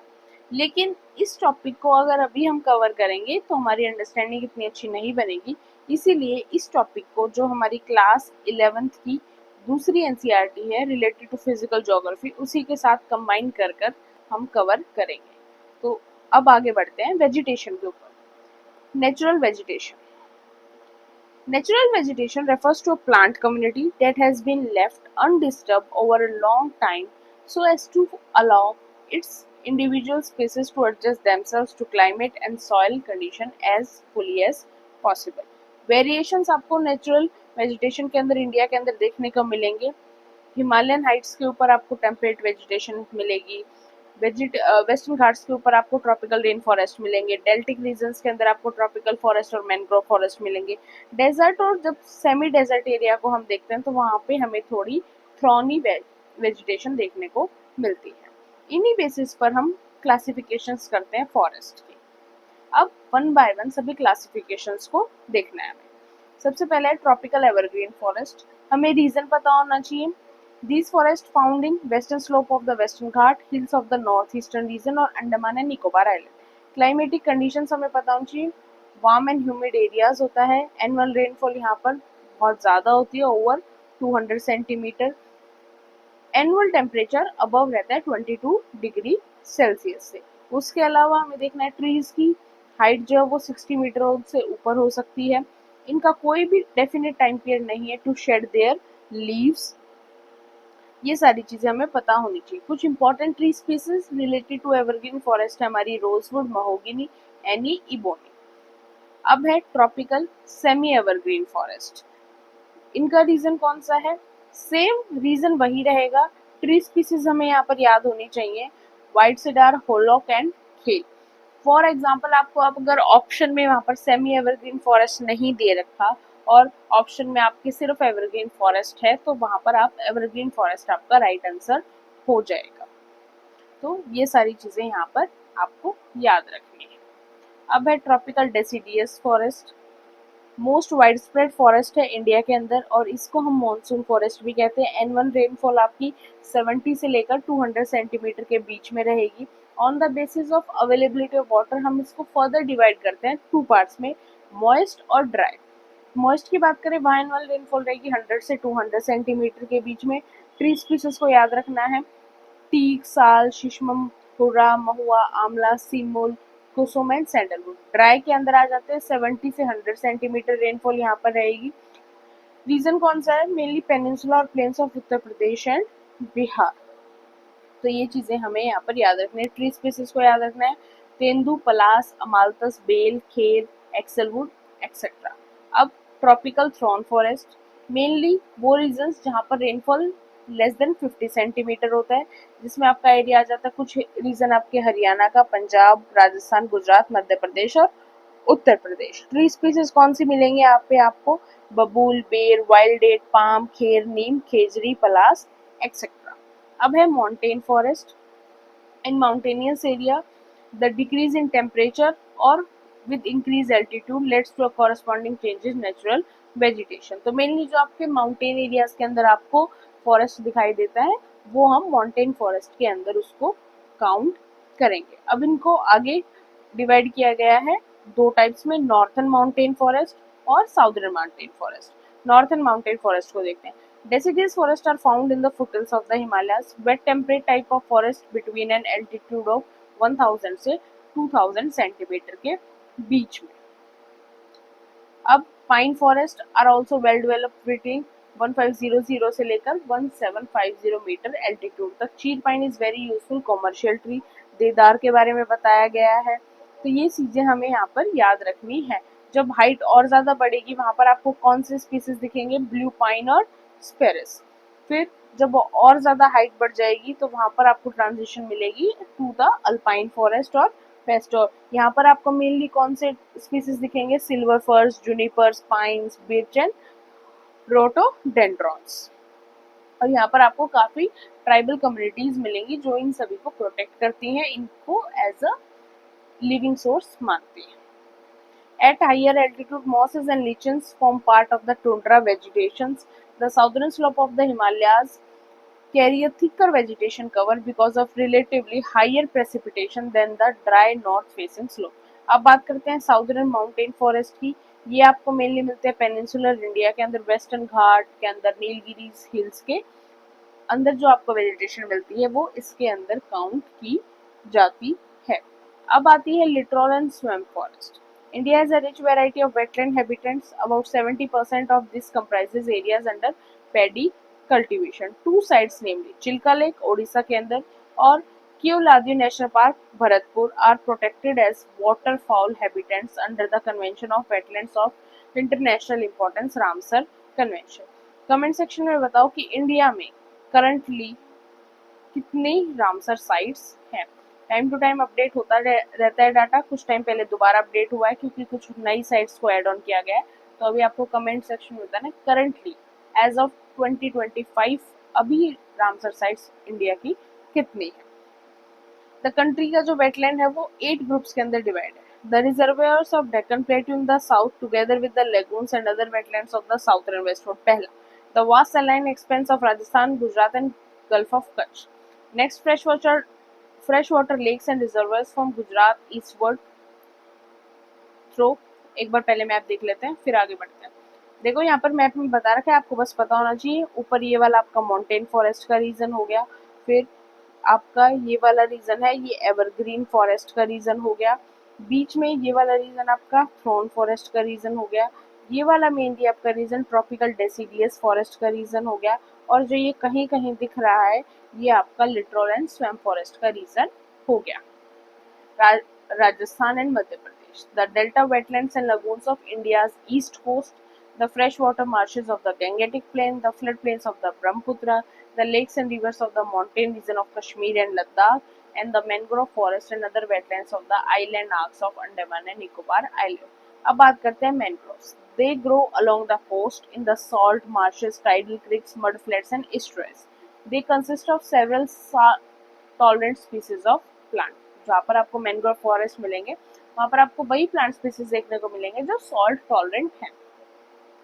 Crisscrossed by creeks of stagnant water and tidal flow, these forests give shelter to a wide variety of birds. They are highly developed in the Andaman and Nicobar Island and the Sundarbans of West Bengal. Other areas जहाँ पर आपको mangroves दिखेंगे महानदी, गोदावरी और Krishna river का deltas के ऊपर। फिर यहाँ पर फॉरेस्ट कवर इन इंडिया बताया गया है। The forest area is the area notified and recorded as the forest land irrespective of the existence of trees. It is based on the record of state revenue department. The actual forest cover क्या होता है, is the area occupied by forest with canopy. It is based on aerial photographs and satellite imaginaries. उसको हम actual forest area मानते हैं। यहाँ पर सारा जो डाटा गिवन है वो गिवन है Indian state of the forest report 2019। उसके अकॉर्डिंग आप पढ़ सकते हैं, लेकिन जो फॉरेस्ट रिपोर्ट है वो दोबारा पब्लिश हो चुकी है, उसको मैं आपको टेलीग्राम पे शेयर कर दूंगी, आप वहां से एक बार गो थ्रू कर सकते हैं। एनसीईआरटी में अभी उसका अपडेशन नहीं आया है। अब है फॉरेस्ट कंजर्वेशन। सिंपल सी बात है, फॉरेस्ट को बचाना जरूरी है, पहले भी जरूरी था, आज भी जरूरी है। टाइम टू टाइम जो हमारी गवर्नमेंट है वो टाइम टू टाइम पॉलिसीज निकालती रहती है। फॉरेस्ट को बचाना क्यों जरूरी है, इन्वायरमेंटल स्टेबिलिटी मेंटेन रखने के लिए, बायोलॉजिकल डाइवर्सिटी को मेंटेन करने के लिए, सॉइल इरोजन पे चेक करने के लिए, फ्लड और ड्रॉट का रिडक्शन करने के लिए, ये सारी चीजें हैं। वी ऑल नो कि फॉरेस्ट हमारे लिए कितने इम्पोर्टेंट है। फिर एक बार आप यहाँ पर गो थ्रू कर सकते हो, उसके बाद ये सारी चीज़ों को गो थ्रू आपको एक बार कर लेना है। अब बात आती है वाइल्ड लाइफ की। It is estimated at about 4 to 5% of all known plants and animal species on the earth जो है वो इंडिया के अंदर पाए जाते हैं। There is a considerable threat to the wild life because of the following reason. तो ये आपके रीजन है जिसकी वजह से आज के टाइम पर वाइल्ड लाइफ खतरे में। सबसे पहला industrial and technological advancement. Simple सा रीजन है, ज्यादा से ज्यादा हम लैंड क्लियर करते जा रहे हैं एग्रीकल्चर के नाम पर, ह्यूमन सेटलमेंट के नाम पर, रोड्स के नाम पर, तो स्पीसीज कहाँ जाएंगे। कुछ ग्रेजिंग बाय डोमेस्टिक कैटल है, हंटिंग है, पाउचिंग है, फॉरेस्ट फायर है, तो ये कुछ रीजन है जिनसे वाइल्ड लाइफ खत्म होती जा रही है। फिर wild life conservation in India. 1972 में आपका एक्ट आया था, वाइल्ड लाइफ कंजर्वेशन एक्ट।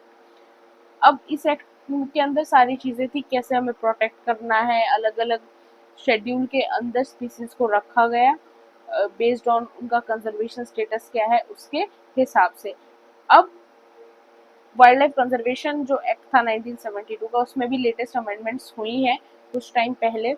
वो सारी चीजें भी मैं आपको, जो अमेंडमेंट्स है आप स्टडी कर सकते हो, आपको टेलीग्राम के ऊपर मिल जाएंगी। For the purpose of effective conservation of flora and fauna, special steps have been initiated by the Government of India in collaboration with UNESCO's Man and Biosphere Program, जिससे कुछ स्कीम्स हैं जो अलग अलग एनिमल्स के लिए इंडिया के अंदर आएगी। कुछ प्रोजेक्ट्स आए जिसमें से सबसे इम्पोर्टेंट है प्रोजेक्ट टाइगर। किसके लिए है? सिंपल सा, टाइगर्स को बचाने के लिए। प्रोजेक्ट एलिफेंट है 1992 में, किस लिए है? एलिफेंट्स को बचाने के लिए। Crocodile breeding project, project Hangul, ये सारी चीजें किस चीज के लिए? To protect the particular species. बहुत सारे प्रोजेक्ट है आज के टाइम पर, मैंने एक वीडियो बना भी रखी है, अगर आपने मेरी इन्वायरमेंट की कंप्लीट वीडियो देखी होगी तो फिर दोबारा हम सभी प्रोजेक्ट्स को कवर कर लेंगे, नहीं भी देखा है तो डोंट वरी। फिर बायोस्फीयर रिजर्व्स के बारे में बात की गई है। Biosphere reserve is a unique and representative ecosystem of terrestrial and coastal areas which are internationally recognised within the framework of UNESCO man and biosphere programme. अब आपको डाटा याद रखना है, टोटल बायोस्फीयर रिजर्व इंडिया में currently है 18 और UNESCO के अंदर रिकॉग्नाइज्ड है कितने? टोटल 12 रिकॉग्नाइज है। कोई नेशनल पार्क पूछे तो अभी टोटल है 107। Latest updation, latest add on कौन से नेशनल पार्क का हुआ है?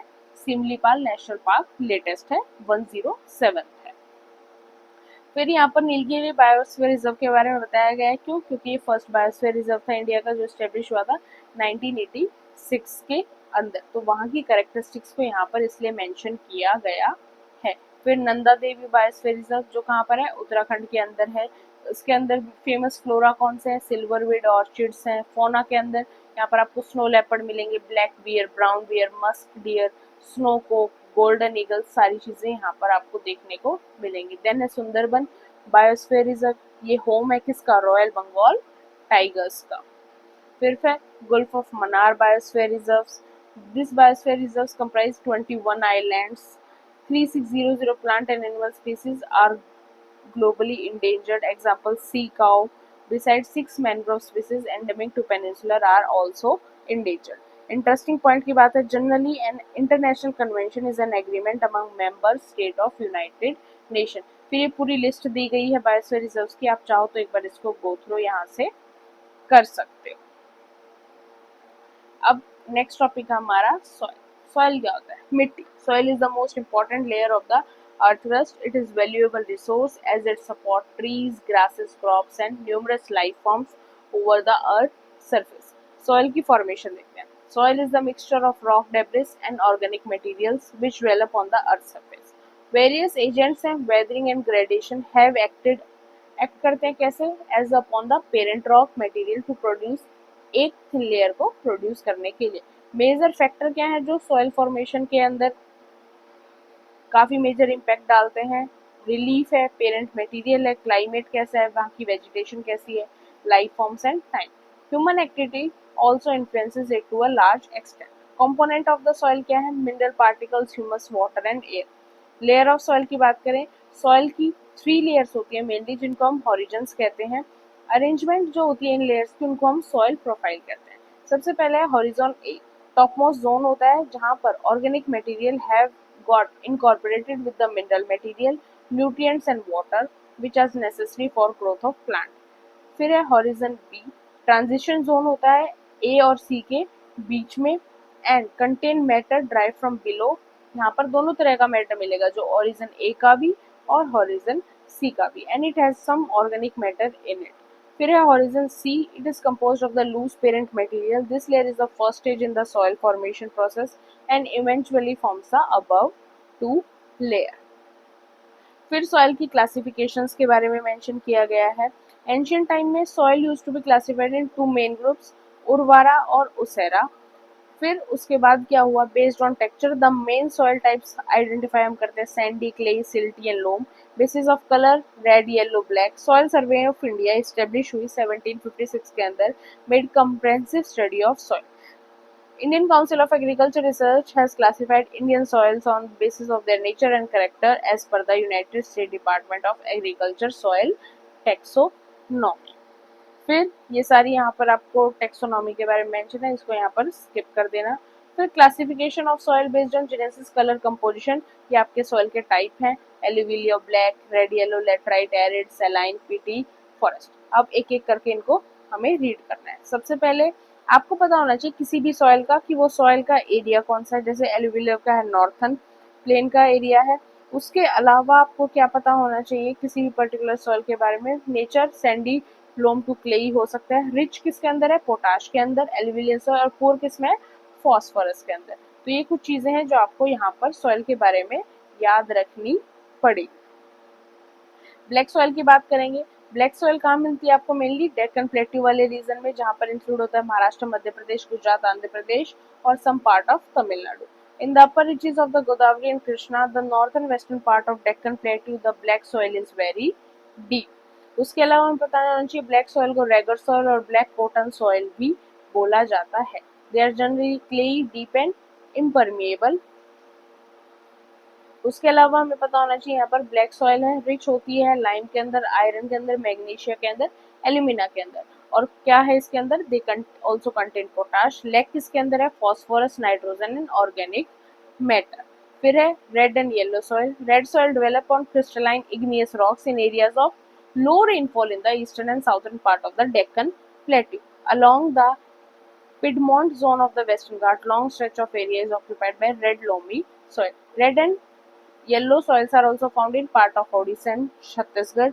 The soil develop a reddish color due to wide diffusion of iron in crystalline and metamorphic rocks. It looks yellow when it occurs in a hydrated form. The fine-grained red and yellow soil are normally fertile होती हैं ये, where coarse-grained soils found in dry upland areas are poor in fertile. Generally poor किसमें, nitrogen, phosphorus and humus के अंदर।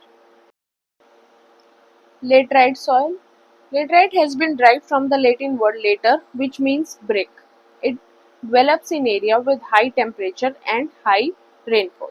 These soils are poor in organic matter, nitrogen, phosphate and calcium, while iron oxide and potash are in excess. Red laterite soil in Tamil Nadu, Andhra Pradesh and Kerala are more suitable for tree crops like cashew nut. Laterite soil are widely cut as bricks for use in house construction. These soils have mainly developed in the higher areas of the peninsular plateau. अब बात करते हैं arid soil की। It ranges from red to brown in color, generally sandy in structure, saline in nature. Some areas salt content is so high that common salt is obtained by evaporating the saline water. Due to the dry climate, high temperature and accelerated evaporation, they lack moisture and humus. Nitrogen insufficient होती है, phosphate content जो है वो normal होता है। अब आ जाओ saline soil के ऊपर। They are also known as Usra soils. They contain a larger proportion of sodium, potassium, magnesium, and they are infertile and do not support any vegetative growth. They have more salt, largely because of dry climate and poor drainage. Next है peaty soil. They are found in the area of heavy rainfall and high humidity, where there is a good growth of vegetation. Thus, large quantity of dead organic matter accumulates in these areas, and this gives a humus and organic content to the soil. Normally heavy और black in color आपको ये soil दिखाई देगी। Next है forest soil. Simple सी बात है, forest soil कहाँ मिलेगी, जहाँ रेनफॉल सफिशिएंट हो, फॉरेस्ट का रीजन हो। The soil vary in structure and texture depending on the mountain environment where they are formed. In the snow-bound areas of the Himalayas, they experience denudation and are acidic with low humus content, and the soil found in the lower valleys are fertile. अब बात आती है soil degradation. What is soil degradation? It can be defined as the decline in soil fertility when the nutritional status decline and depth of the soil goes down due to erosion and misuse. In the sense कि soil का खराब हो जाना, soil की fertility कम हो जाना. Soil erosion क्या होता है? The destruction of the soil cover is described as soil erosion. Simple C language में कि क्या होता है, देखो कहीं से नदी फ्लो कर रही है, मिट्टी वाला रीजन है, नदी फ्लो कर रही है.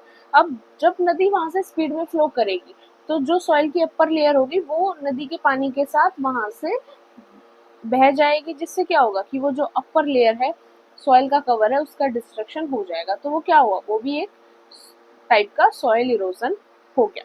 The soil forming process and the erosional process of running water and wind go on simultaneously, but there is a balance between these two as the rate of removal of fine particles from the surface is the same as the rate of addition of particles to the soil layer. अब नदी वहां से कुछ ले रही है तो वहां पर कुछ ड्रॉप भी करके जाएगी जो वो और कहीं से पानी के साथ लेकर आई होगी. Sometimes such a balance is disturbed by natural or human factors leading to a great rate of removal of soil. Wind and water are powerful agents of soil erosion because of their ability to remove soil and transport it. Wind erosion क्या होगा? Wind erosion mainly आपको arid और semi arid regions में देखने को मिलेगा, क्योंकि वहां पर इतना पानी तो होता ही नहीं, वहां पे मेनली हवाएं चलती हैं बहुत ज्यादा. जब आप डेजर्ट एरिया में देखोगे तो वहां पर बहुत ज्यादा हवा चलती है जिससे मिट्टी जो है इधर उधर चली जाती है. Water erosion in region with heavy rainfall and steep slope erosion by running water is more significant. फिर शीट इरोजन के बारे में दे रखा है, take place on level lands after a heavy shower and the soil removal is not easily noticeable. फिर gully erosion के बारे में दे रखा है, it is common on steep slope, gullies deepen with rainfall, cut the agriculture land into smaller fragments and make them unfit for cultivation. Reason for soil erosion and soil degradation, क्या reasons है? पहला है Indian agriculture. The salt locked in the lower profile of the soil comes up to the surface and destroys fertility unless the soil gets enough humus, chemical harden it and reduce its fertility in the long run.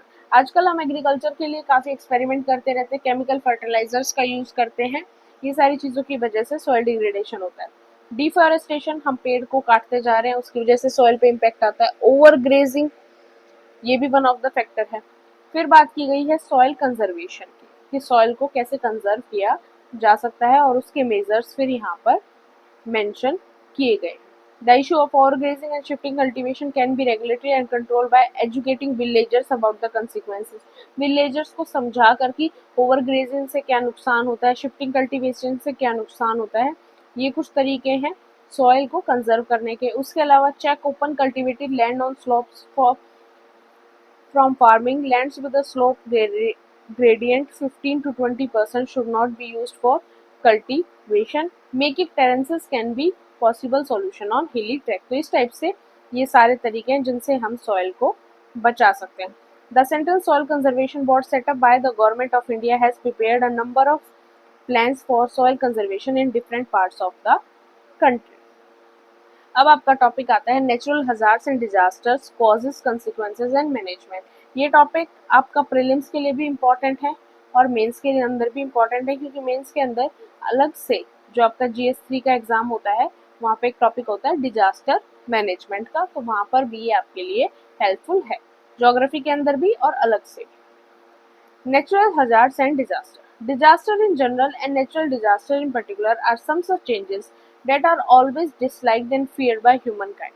Disaster is an undesirable occurrence resulting from forces that are largely outside human control, strikes quickly with little or no warning, which causes or threatens serious disruption of life and property. Disaster एक ऐसी चीज है जो हम कभी नहीं चाहते कि हो. दूसरा, हमारे कंट्रोल से बाहर है.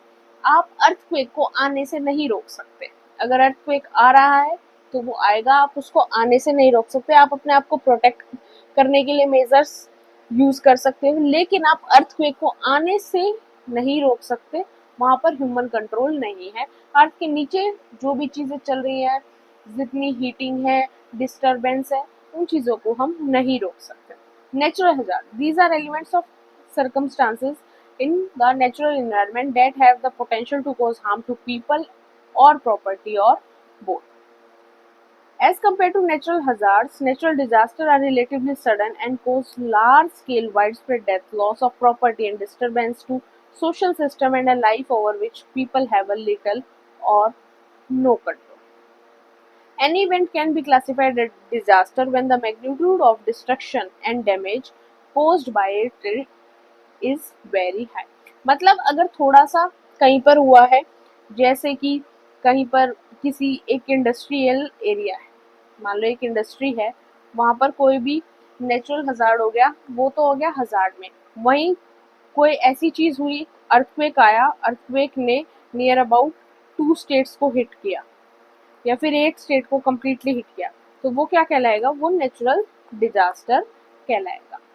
अगर कम लेवल पर तो हजार्ड्स, ज्यादा पर तो disaster. Issues regarding disaster. The magnitude, intensity, frequency and damages caused by natural disaster have increased over the year. तो issues तो क्या ही बताना, issues तो हमें पता ही है, बहुत सारे हैं। ह्यूमन लाइफ का लॉस है, प्रॉपर्टी का लॉस है, डिस्टर्बेंस है, तो ये सारी चीजें क्या है? इश्यूज हैं। Classification of natural disaster. Identification and classification of disaster is being considered as an effective and scientific step to deal promptly and efficiently with the disasters. Broadly, natural disasters can be classified under 4 categories. पहले है natural disaster and hazards in India. सबसे पहले हम earthquake की बात करेंगे। Earthquake, भूकंप। Earthquakes are by far the most unpredictable and highly destructive of all the natural disasters. Earthquakes that are of tectonic origin have proved to be the most devastating and their area of influence is also quite large.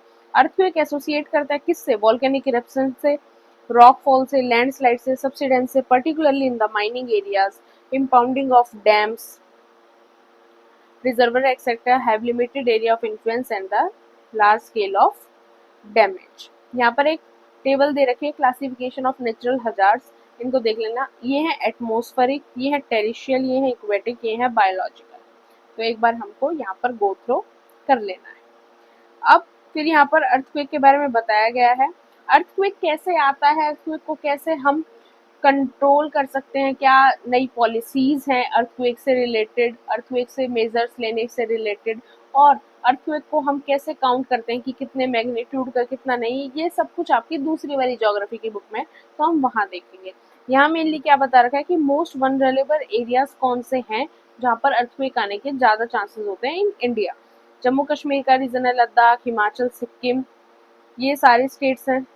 उसके अलावा क्या है, earthquake also occur on stable landmass of peninsular region as energy buildup along the fault line represented by the river Bhima near Latur and Osmanabad and the possible breaking down of the Indian plate. Earthquake zones in India क्या है, पूरा map है। ये very high risk हो गया, high damage risk zone, moderate low और very लो। तो इस टाइप से ये सारी चीजें बताई। जैसे ये वाला रीजन है, ये सारा ही वेरी हाई डैमेज रिस्क, यानी यहाँ पर सबसे ज्यादा चांसेस होते हैं अर्थक्वेक आने के। जो ये वाला रीजन है, ये बिल्कुल ही लो लेवल के ऊपर आता है। ये जो बीच में डॉट्स लगी हुई है, ये वो रीजन है जहाँ पर अर्थक्वेक आने के बिल्कुल नेग्लिजिबल चांसेस हैं। तो इस टाइप से इस मैप के अंदर क्लासिफिकेशन की गई। Out of this, the first 2 zones had experienced some of the most devastating earthquakes in India. फिर वेरी हाई अभी हमने मैप में देख लिया, तो उसी को यहाँ पर दोबारा से मेंशन किया गया है। इफेक्ट्स ऑफ अर्थक्वेक बताए गए। ऑन ग्राउंड क्या हो सकता है, on man made structure, on water. On ground क्या हो सकता है, सेटलमेंट्स, लैंडस्लाइड्स हो सकते हैं अर्थक्वेक की वजह से। किसी हिली रीजन में आया तो वो जो पहाड़ है उसके अंदर भी मूवमेंट आएगी, लैंडस्लाइड हो जाए। Earth pressure, chain effect.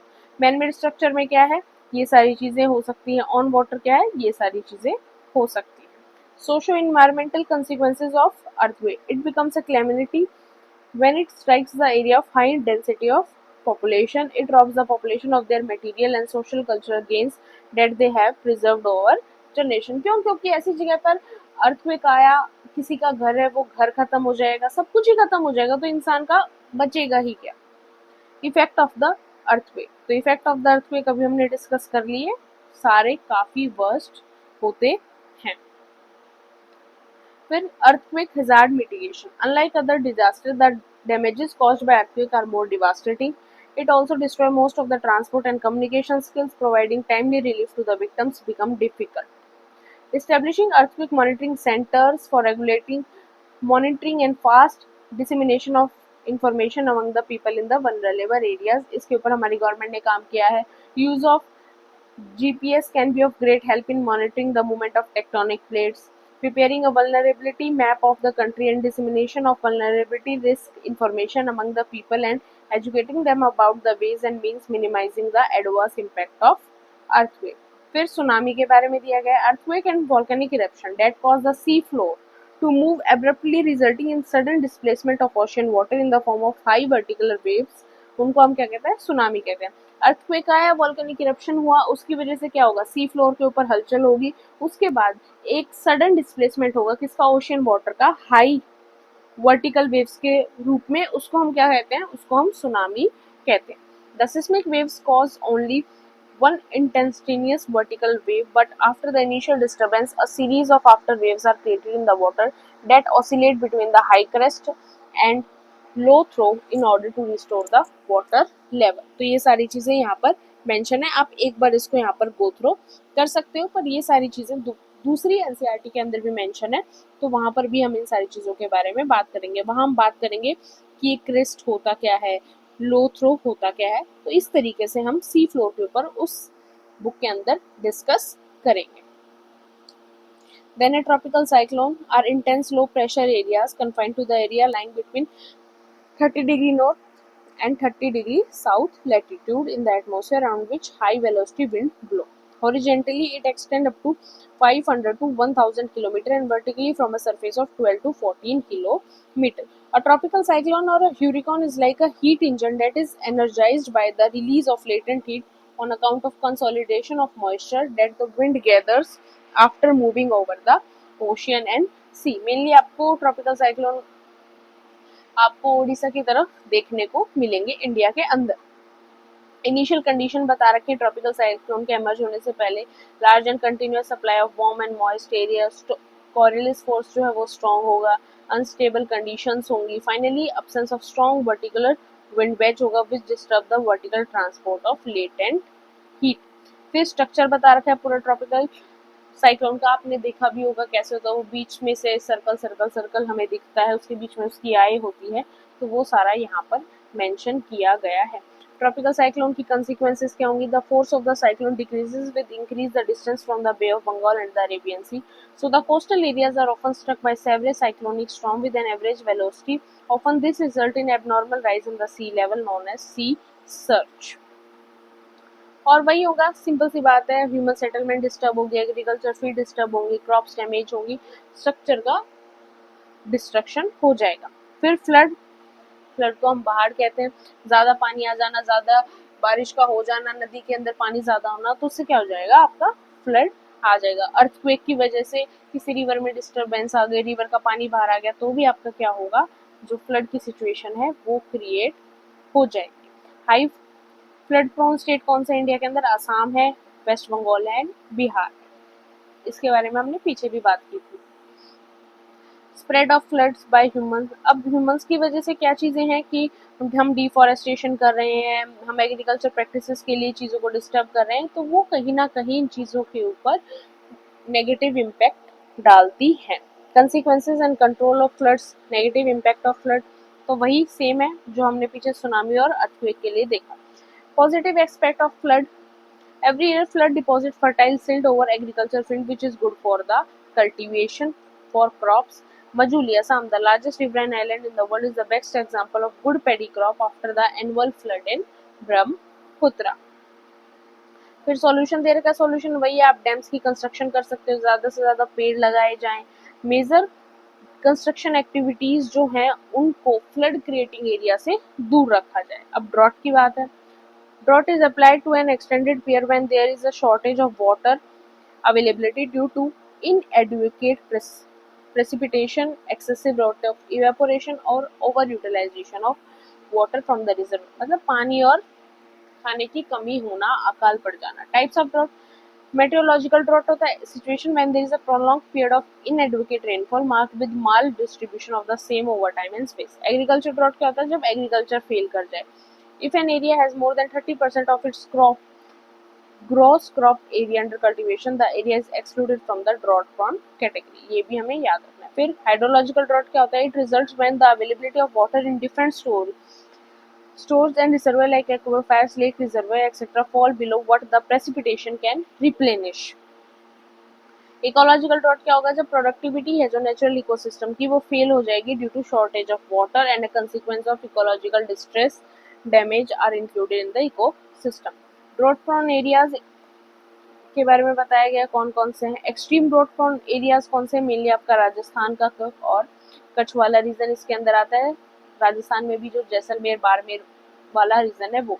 फिर सेवरल ड्रॉट प्रोन एरियाज के अंदर आपका कुछ महाराष्ट्र का रीजन, कुछ आंध्र प्रदेश और कर्नाटक का रीजन इंक्लूड होता है। मॉडरेट के अंदर आपका मेनली झारखंड का, तमिलनाडु का कुछ हिस्सा गुजरात का, कुछ हिस्सा यूपी का कंसिडर किया जाता है। कंसिक्वेंसेस क्या होंगी ड्रॉट की, वही कंसिक्वेंसेस होंगी, large scale death of cattle, other animals, migration of humans, life stock, तो ये सारी चीजें यहाँ पर होंगी। स्टेप्स टू इम्प्रूव कंडीशंस क्या हो सकती है, provision for the distribution of safe drinking water, medicine, ये सारी चीजें हम कर सकते हैं। Availability of fodder and water for the cattle and shifting the people and their livestock to safer place, तो ये चीजें हैं जो हम कर सकते हैं। उसके अलावा लैंडस्लाइड के बारे में, मतलब लैंड का रैपिडली स्लाइड होना of a large mass of bedrock. Disasters due to landslide are in general far less dramatic than due to earthquake, volcanic eruption, tsunami and cyclone, but their impact on the natural environment and national economy is no way less severe. देखो वैसे landslide जो होती है वो उतनी serious नहीं होती, उतना डिस्ट्रक्शन नहीं होता जितना कि as compare to earthquake, volcanic eruption, tsunami, cyclone इनसे हो सकता है, लेकिन फिर भी डिजास्टर तो डिजास्टर होता है। On the basis of past experience, frequency and certain casual relationships with the controlling factor like geology, geomorphic agents, slope, land use, vegetation cover and human activity, India has been divided into a number of zones.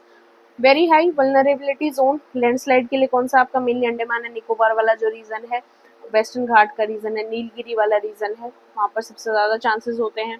फिर उसके बाद आपका high vulnerability zone है जिसमें north eastern region include है, Himalayan reason include है। फिर moderate to low जहाँ पर ईस्टर्न घाट और झारखंड, ओडिशा, छत्तीसगढ़ वाला रीजन इंक्लूडेड है। कंसिक्वेंसेस क्या होंगी, वही होगा, नुकसान होगा, साथ में diversion of river course due to landslide can also lead to flood and loss of life और प्रॉपर्टी।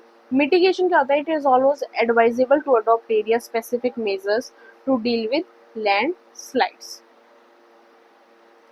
फिर डिजास्टर मैनेजमेंट के बारे में दिया गया है। Disasters due to cyclone unlike the ones caused by earthquake, tsunami and volcanic eruptions are more predictable in terms of the time and places of their occurrence. Construction of cyclone shelters, embankments, dike reservoirs and afforestation to reduce the speed of the winds are some of the steps that can help in minimizing the damage. Steps for disaster management यहाँ पर mention है, एक बार go through कर लेना और यहाँ पर इतना important कुछ नहीं। फिर इंटरेस्टिंग पॉइंट्स मेंशन है, the disaster management bill 2005 defined disaster as a catastrophe, mishap, calamity और grave occurrence affecting any area arising from natural or man-made causes or by accident or a negligence which result in substantial loss of life or human suffering or damage to and destruction of environment and is of some nature or magnitude as to be beyond the coping capacity of the community of the affected area. तो इस तरीके से एक बार इसको आप गो throw कर लेना। Hope आपको क्लास पसंद आई होगी। फिर भी डाउट हो, प्रॉब्लम हो, you can mention in the comment section. कोई भी प्रॉब्लम हो आप खुद से कमेंट सेक्शन के अंदर मेंशन कर सकते हैं। साथ में आपको अगर पर्सनली कोई डाउट क्लियर करना है तो you can mention on my Telegram channel और you can contact me on Instagram. Don't forget to subscribe my channel, like and share my video. Thank you.